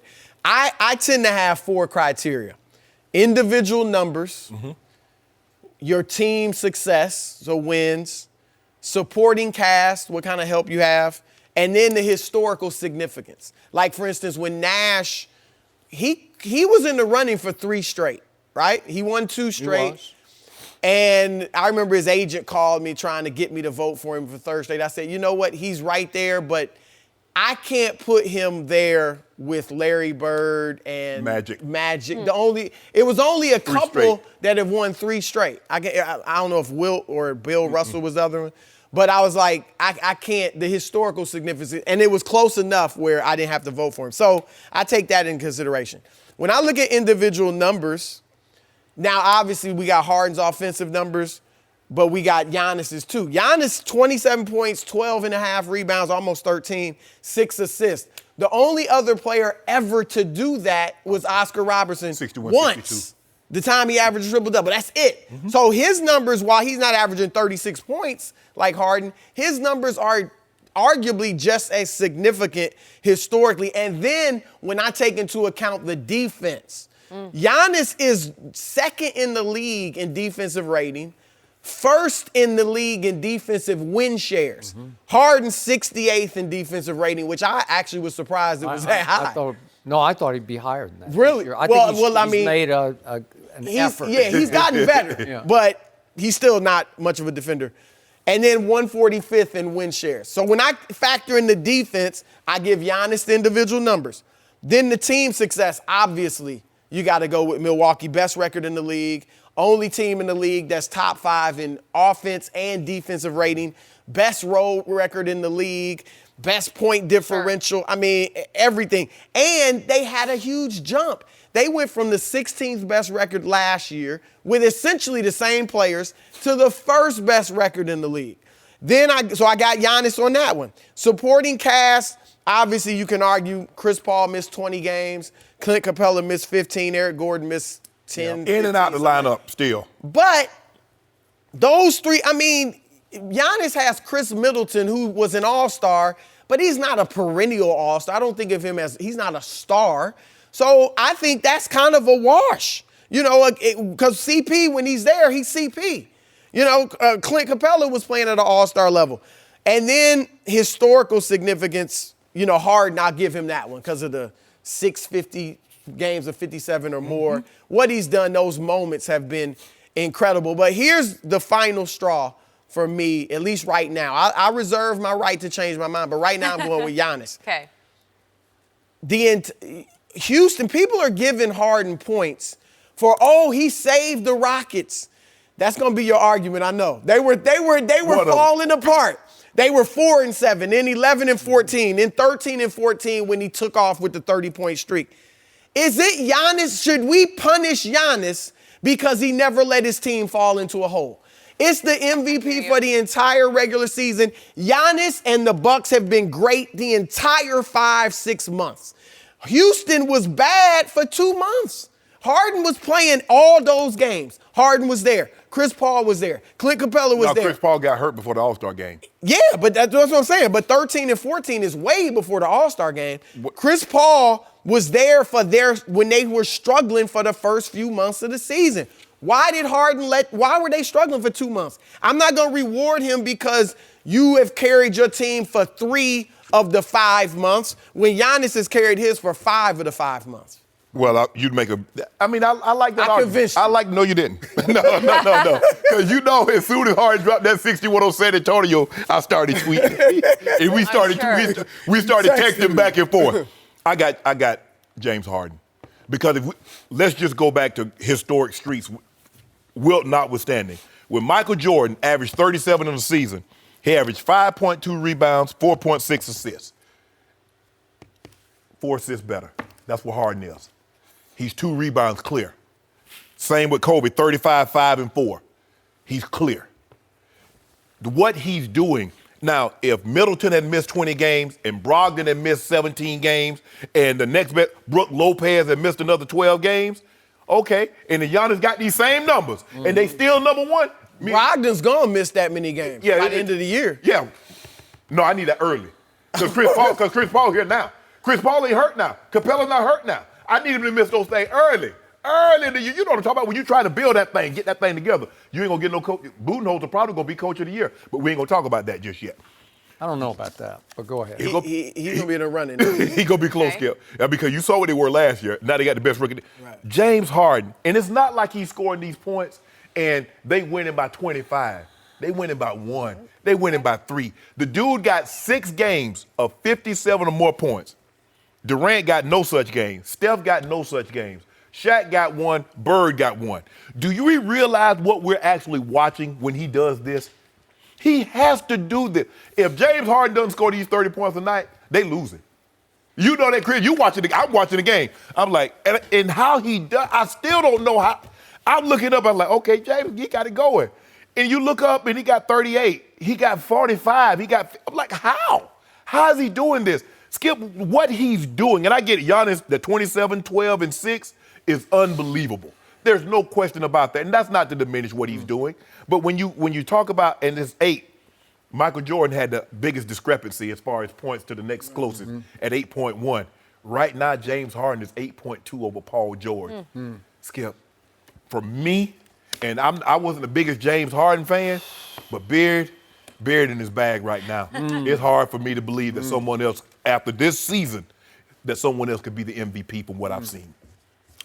I agree with Miami Vice. Wow. Okay. I do like that. I like that Vice list. Yeah, okay. Yeah. Don't get any ideas. I'm sorry, Mr. Broussard, but I do have to agree with Shannon on this. And maybe I got too caught up in what I watched last Friday night, but I watched every dribble of my Spurs at James Harden, and I just never seen anything like it. You can say it's just one game, but he's been doing this the whole year. Yes. He's operating on an offensive level I've just never seen before this side of Wilt Chamberlain or Michael Jordan, but Michael would get him so differently. Right. Michael got him so easily. He was just unstoppable anywhere he wanted to go. He went wherever he wanted to go in the lane, on the baseline. He just got him. And this guy is doing it from places we've never seen before, where these are the Spurs. They play really good defense this year. And Derek White has evolved quickly into one of the best perimeter defenders in this league. And he couldn't stay with him because they picked him off every time. Capella goes out high, and he just picks off Derek White. And every time, James has got that slither to him, that sort of snaky, just he's so elastic, and he just slides off picks. And all of a sudden, DeMar DeRozan's on Harden. And I'm saying, that's it. I got no shot on this one. And he's got his shot because he's going to stick it from three because he's just getting deadly from three. It's such a sweet stroke. It's over. And it's so effortless. And it's from distance. Yes. He'll be 4 or 5 feet behind the lane. And it's just a flick of the wrist, and it just swishes. Yes. And I say, that's too good. He's shooting 37% from three, and that's taking the most threes in the league. So that's high. That's a high number of threes you're making. He is 88% from the free throw line, and I just admire that greatly because they're called free throws. And he makes a whole bunch of free throws. And the refs love him in ways that I've never seen refs love anybody because he gets everything, including the worst call in the history of sports, which except for the non-call in the Saints game. But on DeMar DeRozan at the end of the Spurs got him. They're up 6 at that point. He goes straight up for a jump shot. Elbowed him. And he didn't elbow him. He didn't even come close. And Harden just flops, and they give it to him. They give it to him. They gave him an offensive foul and wiped off the basket. And I said, you know what?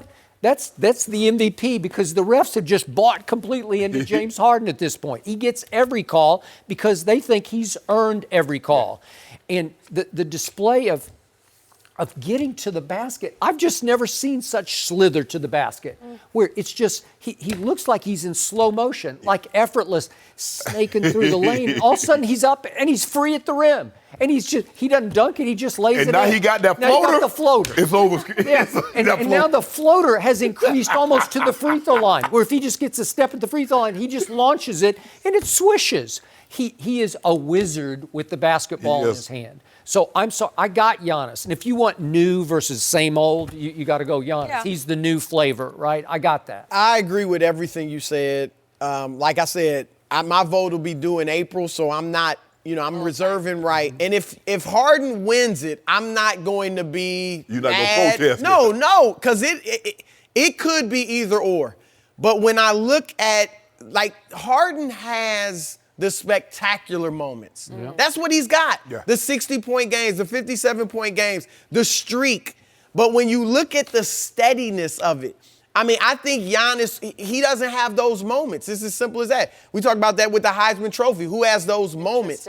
He doesn't. But what about the other end of the floor, too? When LeBron won a lot of his MVPs, some of it was he was a tremendous defender, too. James is averaging 2 steals a game. So he's bird-like and just disrupting. Yep. He's got long arms and great hands and vision and anticipation. He just getting his hands on the basketball on defense. I'm not saying he's a great on-ball defender. No. He's become a better defender. But steals aren't really a sign of great defense. They can be.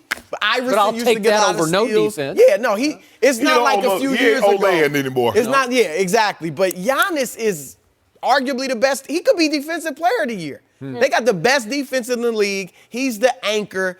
I just think we're taking it for granted. But look, it is close.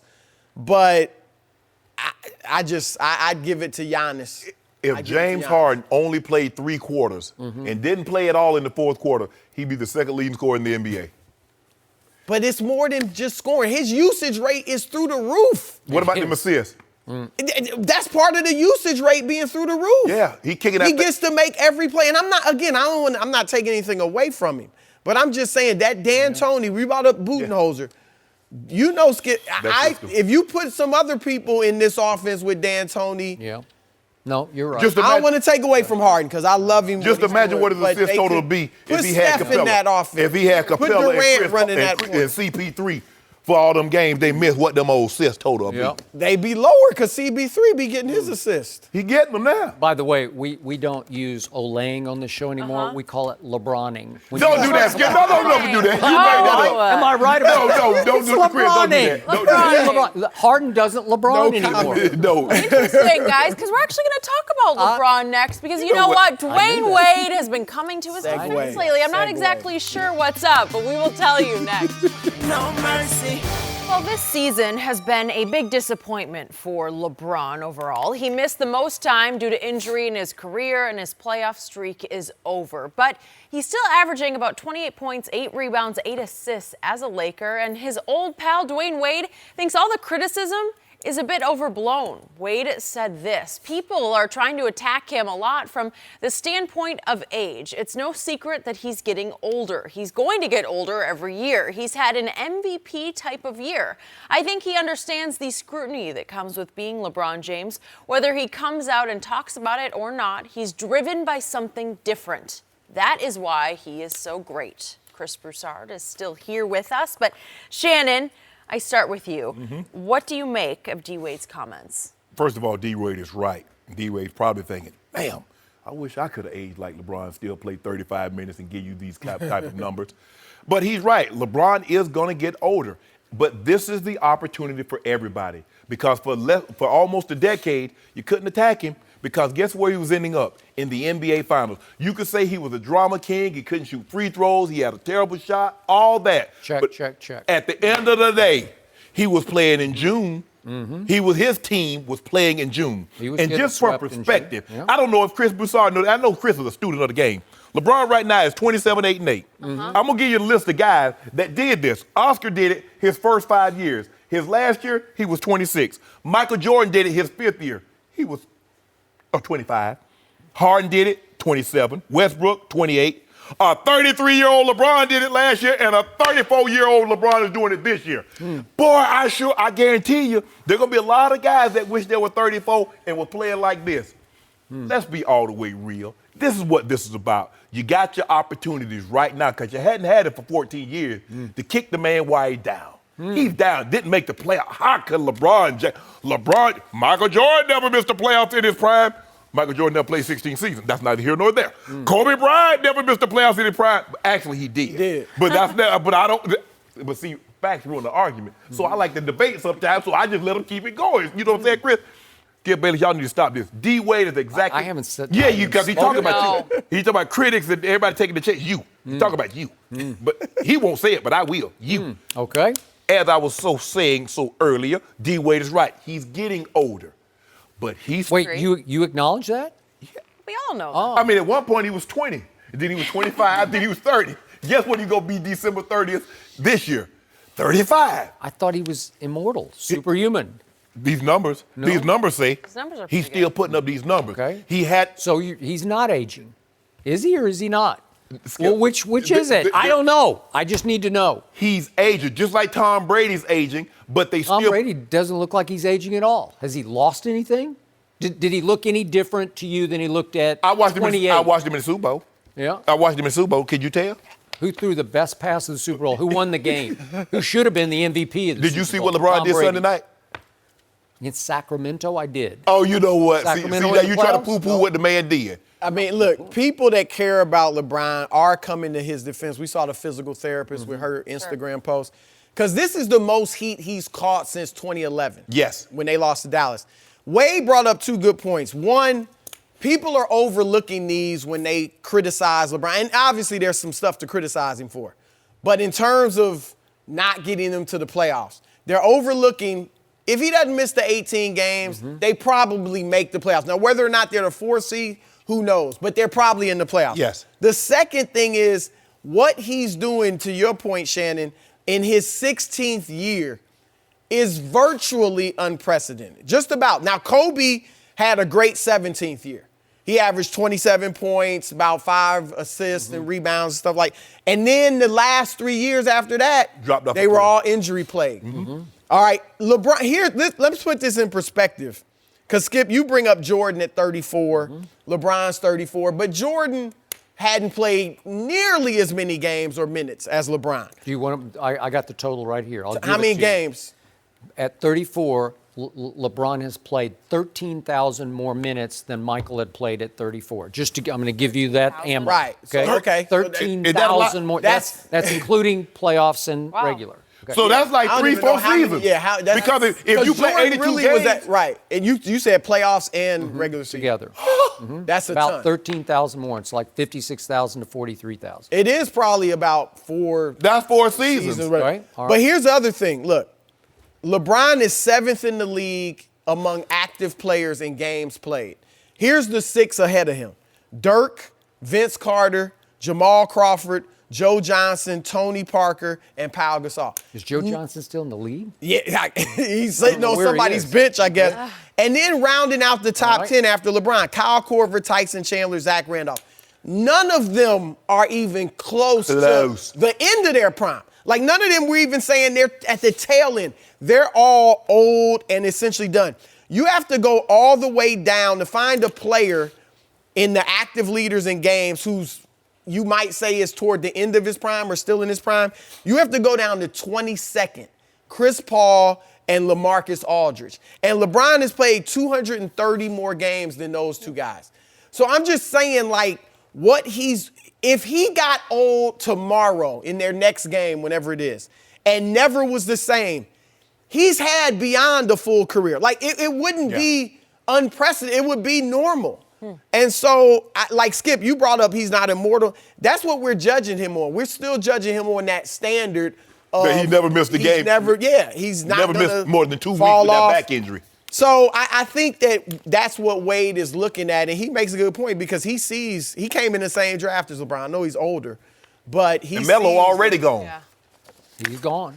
I think he's gone. Bosh is retired. But that wasn't all by his choice. Right. Milicic should have never been. My turn. Go ahead. Is he aging a little bit? Yes, he is. Is he a little more ground bound than he used to be? Yes, he is. Is he not quite as explosively quick as he used to be? He's not. But he's still very good. He's still neck and neck best player on the planet. When this season started, it was very close, but I think most people would have sided with you. He's the best player on the planet. Okay. Would they say that now? I'm not so sure. A lot of people might have changed over the last month or two. But here's my problem. This is where Dwayne and everyone else gives LeBron a pass. When this team started this season, I wasn't sure what to expect because we were all just guessing because it got thrown together and it was a mishmash of weird personalities and weird skill sets. And yet, for those first, all the way up to Christmas, I thought they were really good. I was shocked by how good they were.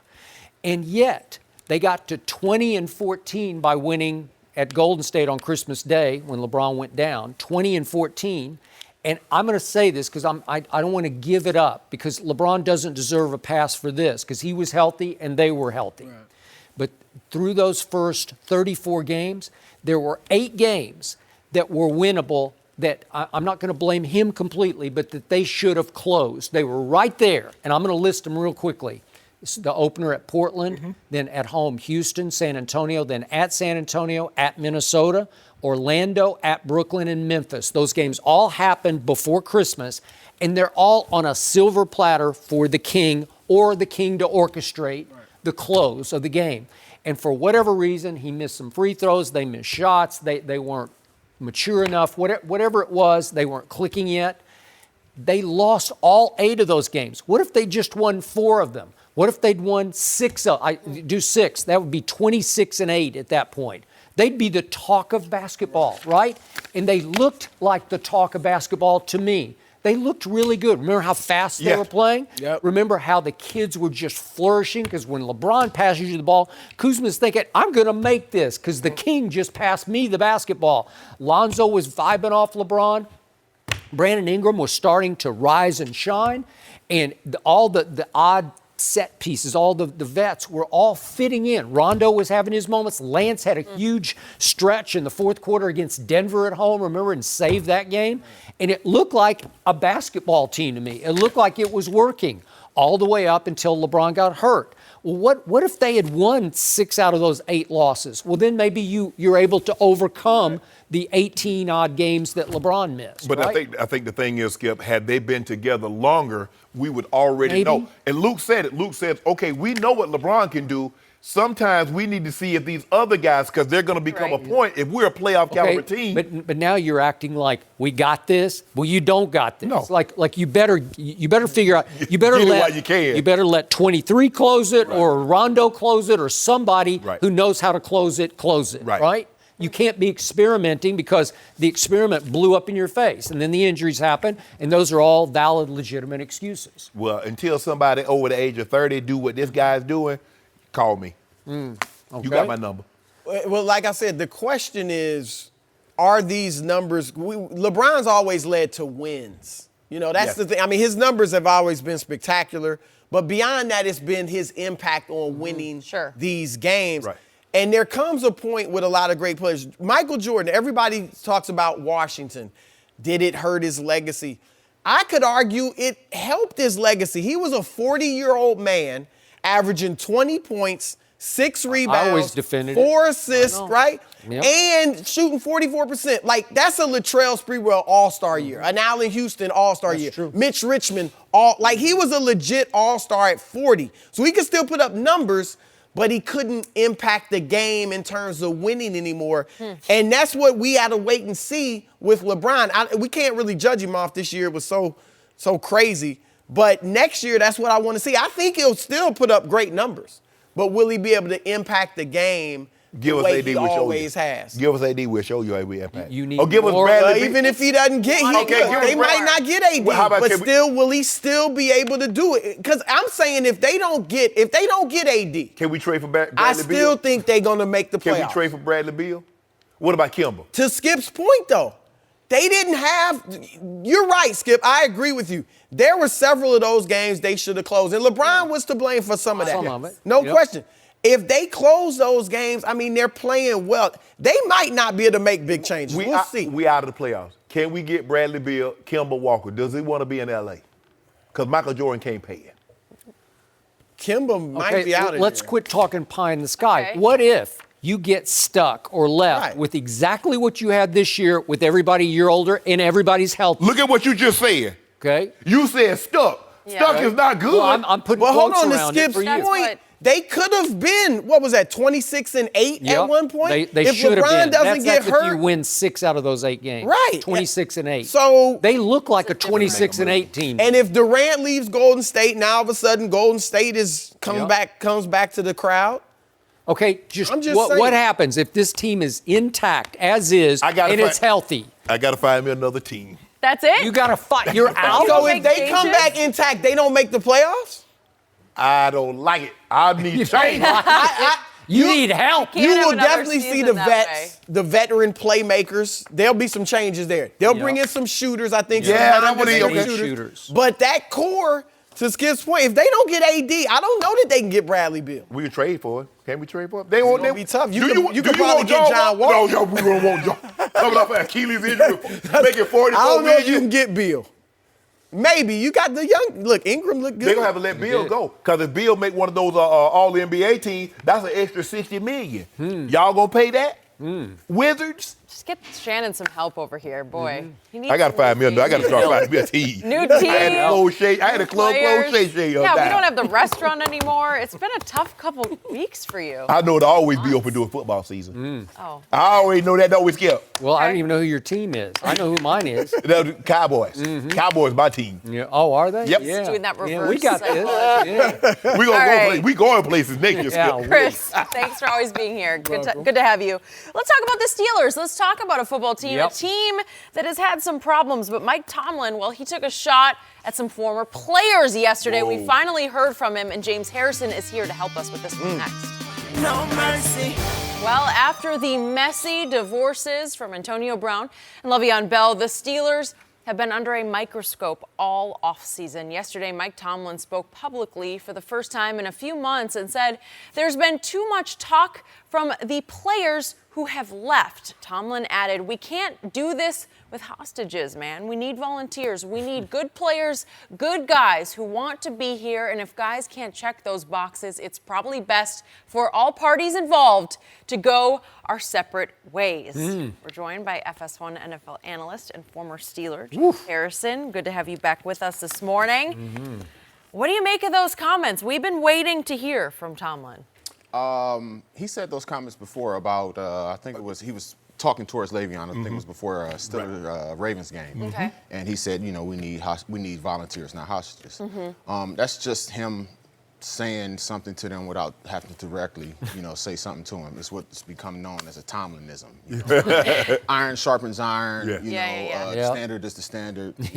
Replace you. We will tolerate you till we can replace you. That's good. Things of that nature. But the thing that he did do is he started to try and get to where he's focusing on the 2019 Steelers. And I mean, it's been 2-3 months since he said anything, and I think that was a good idea for him because now everything has run its course. It is what it is.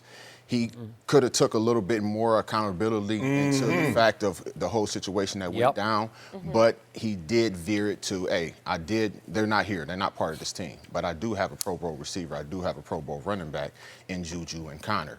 So that's what I'm focusing on now. You know what? Actually, we may talk too much. He had said that as a unit, as a group, we need to be more about action. It's more about what we do and how we go out there and play the game.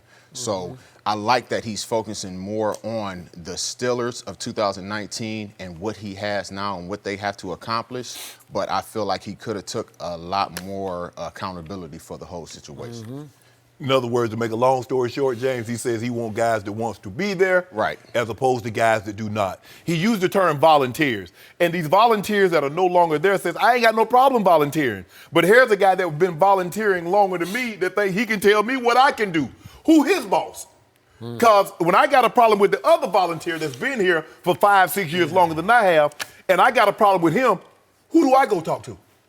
Because that volunteer that you're talking about, he think he the boss of me, and he can talk to me any kind of way. And if we both volunteers, I'm about to swell this volunteer up because he can't. That's what I'm saying. Like, you can say that, but at the same time, that's just how a guy feels. If you don't approach this person man to man and say, look, I feel this way about the things that you're saying, then you won't have a common ground to understand. Like, a lot of guys believe that they can't approach. A lot of guys don't. Like, I don't know if AB did that. I can't say. I could say this. I could say that from talking to, Ben, like, he thought it was all good because he tried to, approach him at times. And, from what their conversation was, it was an understanding that they walked away from in those conversations. Let me ask you a question. Defensive back Troy Polamalu said, yeah, we'd have made that play if James Harrison would have did what he was supposed to do. We wouldn't do that. We would say we would make that play. We.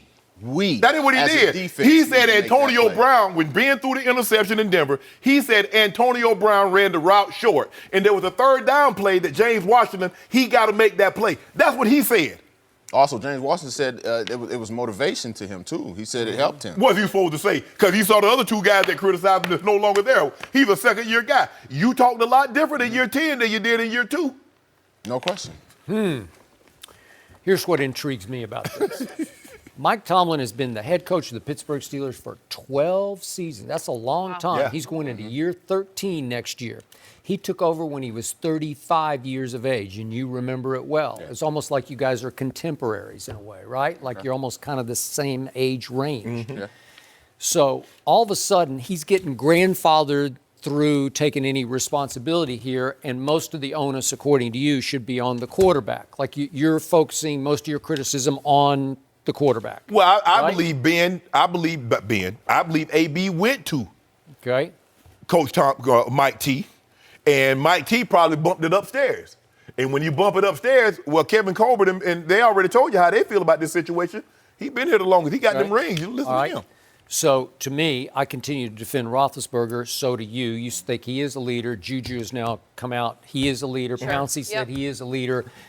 And yet, this man has had the guts to occasionally criticize, justifiably so, Mike Tomlin. Am I right about that? So these Tomlin-isms, are they starting to go in one ear and out the other in the locker room? Because after a while, you just get worn out from that same old voice because you've heard all this stuff before. Right. Hostages and volunteers. You've heard it before. It's not new. It's clever, but it's not new to you. And it doesn't really hit home with you as a football player. So to me, as much as I love Mike Tomlin I don't know him like you know him, but when I just watch his post-game or his pre-game for that matter, I get fired up because he's fired up and he's a great speaker and it's motivational to me. But I don't know if his words are starting to wear thin in the locker room because he should have handled this situation better. Yeah, he let it get the too far. buck should stop on his desk at some point here. Leader or no leader for Ben or no Ben, in the end, he should be the leader of this team. Yeah, right? he is. He is the leader of this team. He's supposed to he be. is. You hire a head coach to lead those men. And it started to feel last year like he was, quote unquote, losing the locker room. And I don't even know how to define what losing the locker room is. But he lost 2 key people. Well, Le'Veon obviously was holding out. But again. What you mean last year? You saw what happened after the Kansas City win. I got it. If you got the locker room, your player is not going live. Okay, so is it fair for me to blame Mike Tomlin, who I don't want to do it because I still like him? Yes. But is it fair that I should blame him more than I blame the quarterback? Yes. Does he deserve a larger share of the blame? Yes. It's like you got kids. Your kids act up, they're going to hold you responsible before the kid. So Ben doing what he's doing, it's the responsibility of the head coach to put that in check. It's like my brother used to get into it. He would try to boss me. We brothers. Okay, he's 3 years older. Yeah. Granted, he's trying to boss me around. My grandma said, I'm the boss of both of you. Yep. Both of you sit you know what down. Point. Right. That's how Mike Tomlin should have handled it. That is true. I agree. If players ever feel, now you understand this, James. Skip, you understand this. When players, we're both players, then we understand that the greater the player, the more leeway they have. But if the players ever feel that somebody has more privileges or they can do things and they don't get held accountable, all of a sudden you're going to have people want the buck. And AB started to want the buck because he saw the way, when Ben mess up, y'all don't say nothing. But I mess up, y'all call me out. I think the thing that AB got into a situation with Ben was that he did not like that he felt like he was being singled out and called out. Calling him out. Publicly. Yes. You know, the thing that even, when I played with those guys back in the day, with, like you said, Troy and them, like if we had an issue with each other, we never said anything publicly. Exactly. We went directly to each other. Like we talked to each other like trash. Something that if we said in the social media, you'd be like, these two, they hate each other. Right. Like, like we let the quarterback get too much time, they get a deep pass or they throw a long bomb, like we had each other's neck on that field. Right. But we never went into it publicly. The social media thing has brought a lot of this stuff to the head because everybody, like I said, is worried about how many followers they got, how many comments, everything, and everybody's trying to be so individualized in such a try to build that brand. Yeah, and that's the thing, because this is what you have to understand. Like AB's social media account is public, so is Ben's radio show. I know. It is. I don't disagree. Ben is talking on the radio like you and I talking, walking down the hallway in the dressing room or something. Bruh, when you say that, that's public. Do you understand how that's going to make it? He going to buck. So you said yesterday you tried to peacemake a little bit between Ben and AB. Couldn't make it work. No. Mike Tomlin could make it work, I think. Why didn't he pull those two aside and say, we got to hash this out? I don't think he could have made that work. At that point. Right. At that point, it was just too far along. And to go deeper into it, like I said, he needed to take more accountability on his part. Yeah, earlier, and try and nip some things in the bud, I'll say, instead of letting it get, to where you're taking a yard, now you're taking, 10 yards. Now you just keep going more and more and more and more until now it's at a point to where you can no longer control it. Yeah. And it is. Ultimately, you can say Ben this and AB that and Le'Veon this, but ultimately, Mike Tomlin, he bears 85% of the blame. Because as the head coach, you got to keep all these egos in check. That's your job. I know. What you think? You ain't calling no plays. So you got to run the team, and you don't let it get out of hand. When you see it, when your kids start, they start out small. And I used to tell my kids all the time, if you're gonna stay 5 or 6, I'll let you have your way. But you're not gonna stay 5 or 6. You're gonna be 12. You're gonna be 15. You're gonna be 18. You're gonna be 27. So I'm gonna nip this in the bud now. My grandfather used to say, I'm gonna break your plate right now. Yeah. To keep you from acting. That's what Coach T should have did. He should have nipped it. He should have broke the play earlier, and he wouldn't have been here. There's no way with this kind of talent you hadn't at least gone to a Super Bowl, and you let it go. So the Pittsburgh Steelers have a long-standing reputation for not firing head coaches. They keep them on. They let Chuck Noll just sort of retire, right? Right. Are they going to let this? Coach how Carroll much farther? walked away. That's right. Well, he has walked away. a year left on his contract. Okay. They haven't renewed that, so Okay. I think they're sitting back. They're waiting to see. Is this a if little bit of things a hot go seat starting to get? I feel hot? like it may be that situation because Okay. in years, past when he had a year left, he was renewed. Before that even got into that beginning of that year. So I think this is a situation Before where the season, we're gonna watch sit back and see. Before the season, they gave him a new deal. They don't want him going think to. so? They add another year. Don't want him to be a lame duck. I don't know. What if this team misses the playoffs again? What? Drama doesn't end here. Well, you think Big Ben's going to have a big year. I do. So How you gonna miss? people You come can't out miss the and playoffs. You got an MVP quarterback, Skip. That is something. I think they're going to have a good year. I do. I agree with But it you. may not be because of Mike Tomlin. Okay. It's going to be because this team pulls together. Come together in some way. Yeah, All they're right. going to have a lot of outside voices Yeah. doubting now, and that brings. What it will together. Cleveland gonna do?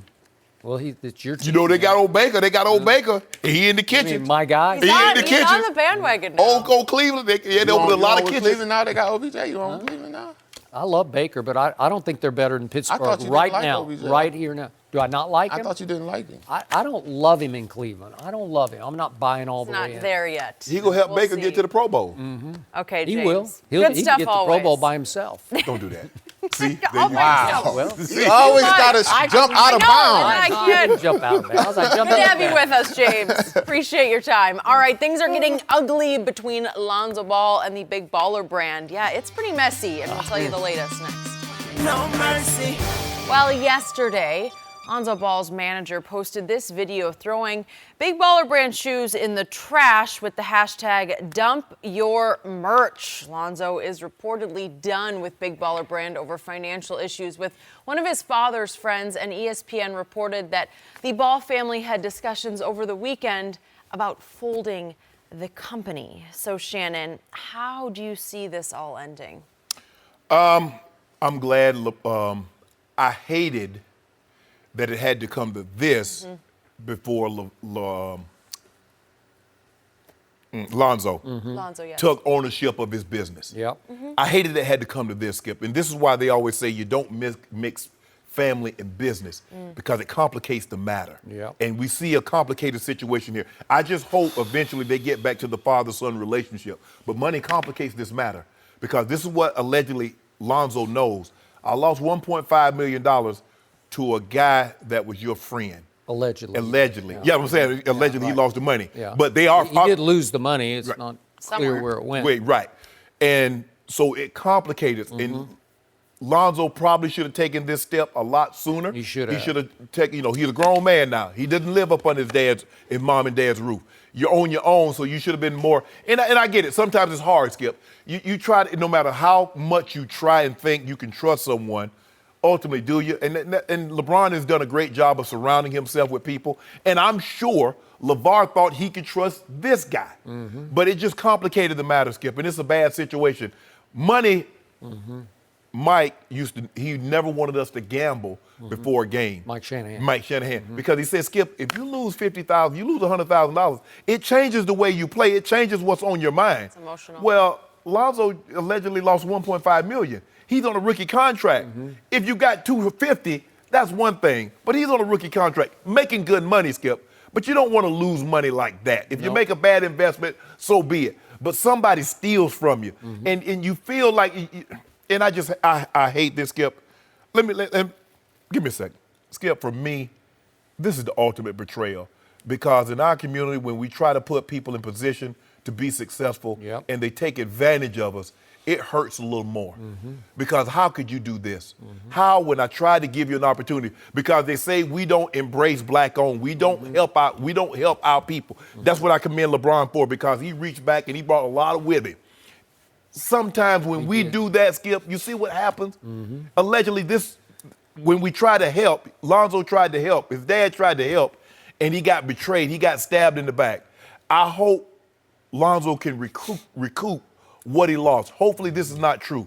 But I am glad Lonzo is starting to take ownership, as LeBron tweeted, spoke yesterday. He did. I'm glad to see he take ownership of his ish. It is interesting. Because that's what he should be doing, Skip. You're a grown man now. Yeah. You don't need your father to speak for you or to speak for you, speak about you. Handle your biz, Lonzo.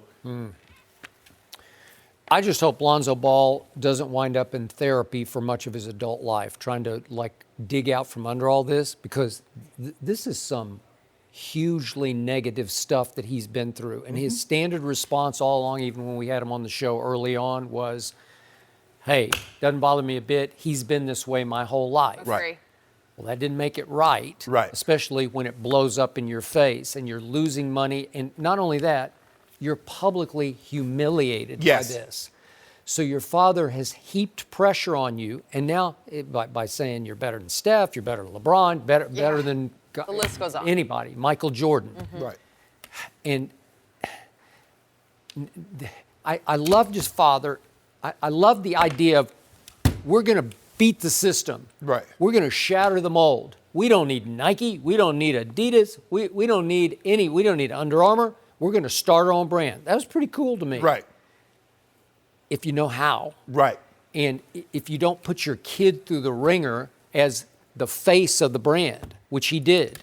Lonzo doesn't have time. He's got to try to play basketball as the second overall pick. He doesn't have time to run the brand. Right. He doesn't have time to produce the sneakers. Right. Make sure they get out on time. Make sure the orders are filled. And that's what you need a team for, Skip. And he thought he had a team like LeBron. Okay, Rich, you handle this. Randy, you handle that. Mav, you handle this. And you handle that. You have a team. And to my knowledge, none of those guys ever betrayed him. No.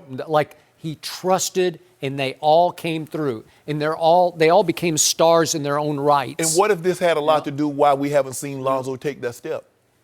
Okay. Maybe behind the scenes, he knew about this before this came public. Maybe. Because LeBron minds at peace because he I trust these guys. LeBron is able to focus on basketball. Yep. And that's Skip, look, I understand. I've never really wanted to own a business. I really never did because I didn't want to be there the day-to-day and to oversee it. And I got too many friends, and I'm like, hey, Sharpe, hook your boy up. And, they come to Club Shay Shay. Yeah, Club Shay Shay, I do that for them. But, Skip, but a real, true business where I'm trying to make money, you can't do that. No. And so there are some people, Skip, they would rather say, I own my own business and make $30,000 a year as opposed to working for someone else making $100,000 a year. Or I own my own business.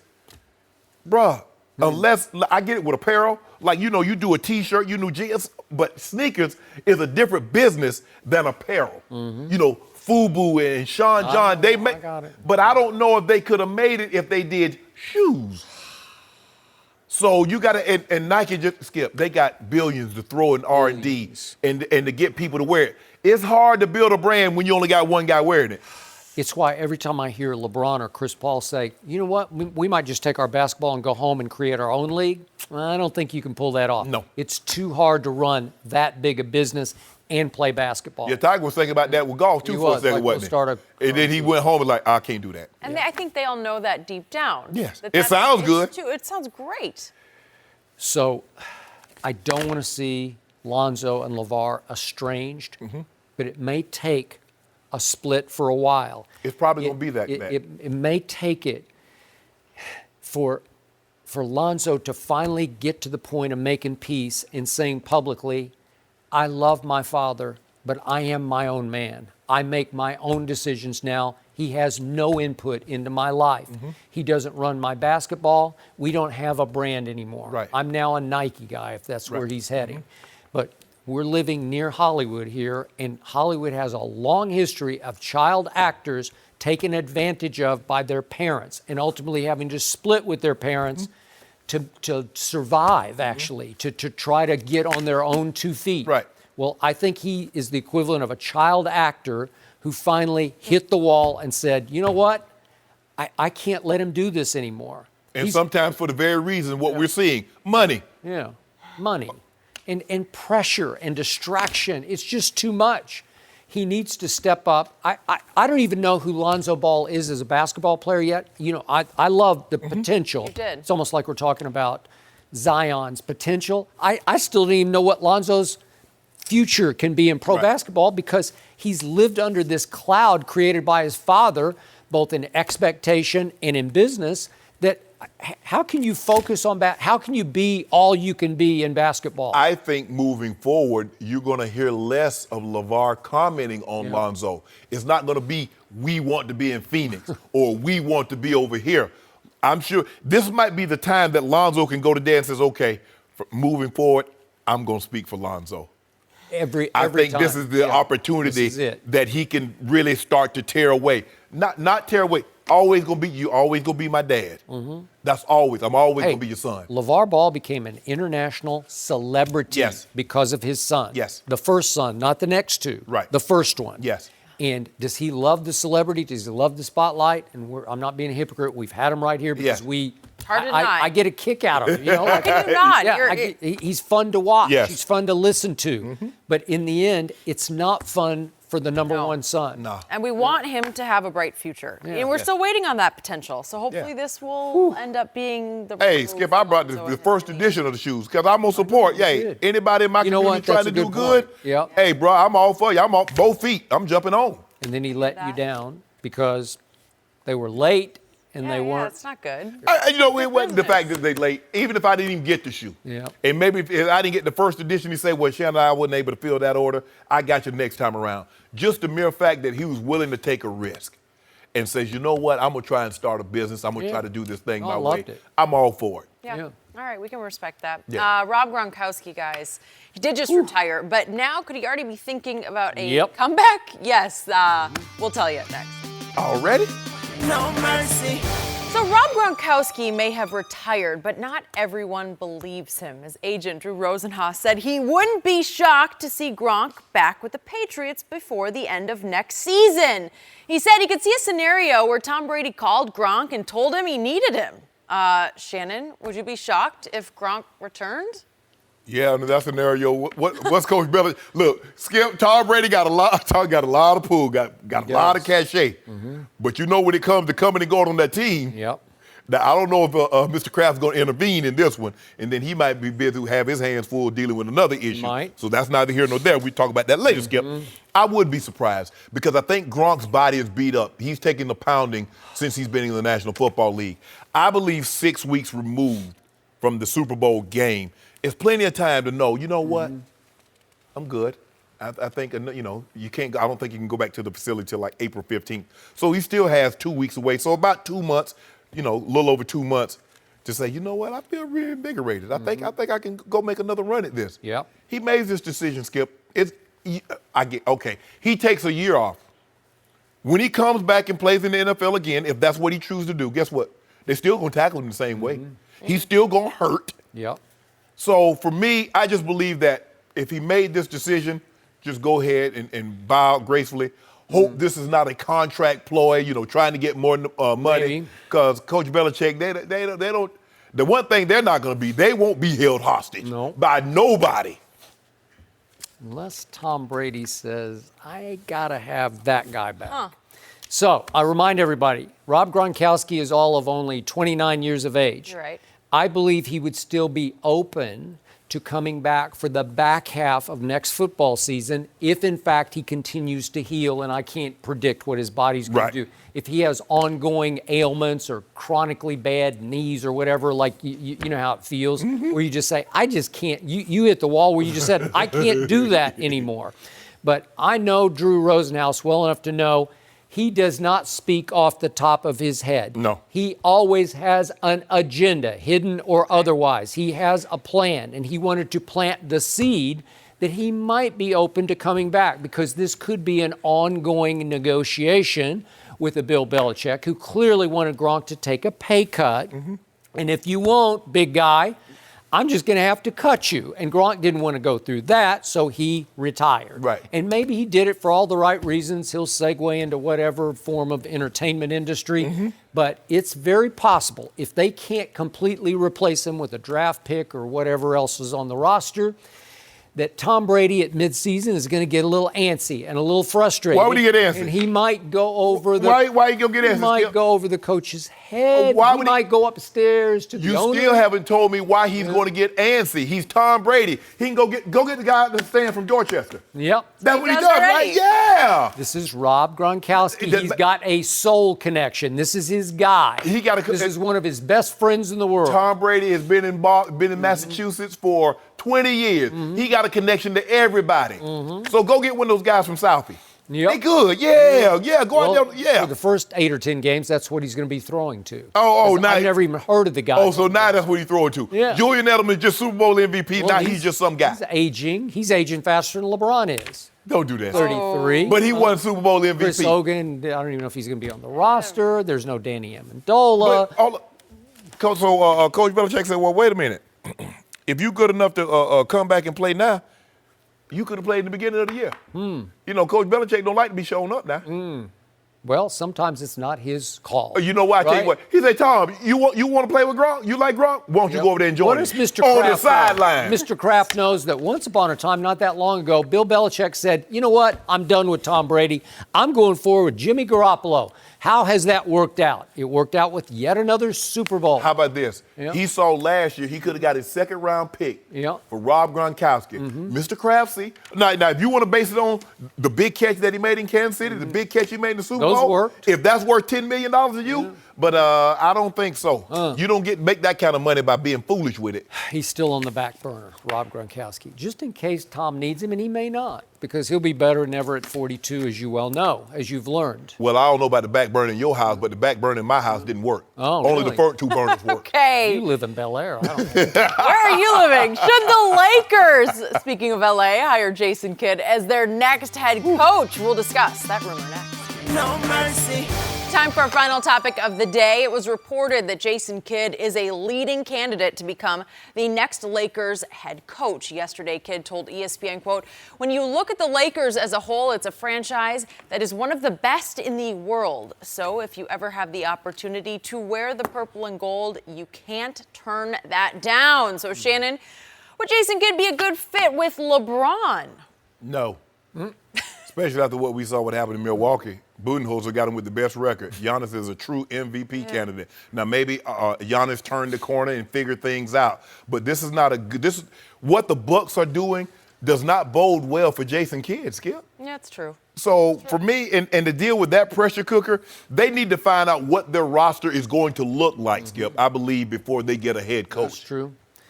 Jason Kidd was campaigning for this job yesterday, Politics. which was a bad look. Yes. Because this would be a really bad idea, especially for LeBron, because obviously Jason was an all-time great player who played hard, and he demanded his Bucks play even harder every single second, especially on the defensive end.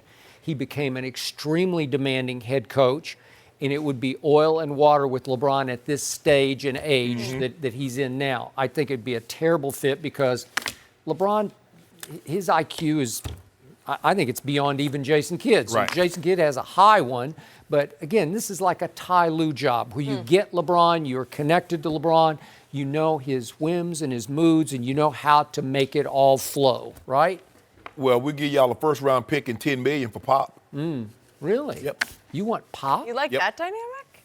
How do you feel about that? Yeah, Pop will get that thing right. You know what? I'm okay with that. That'd be Oh, great oh, you You can have television. it. For that, we'll take that. Yeah. I like that. No mercy. Thanks for listening to the Undisputed Podcast. I'm Jenny Taft. Join us again at the same time tomorrow morning, 9:30 Eastern. We'll see you then. Fox Sports 1 of 1.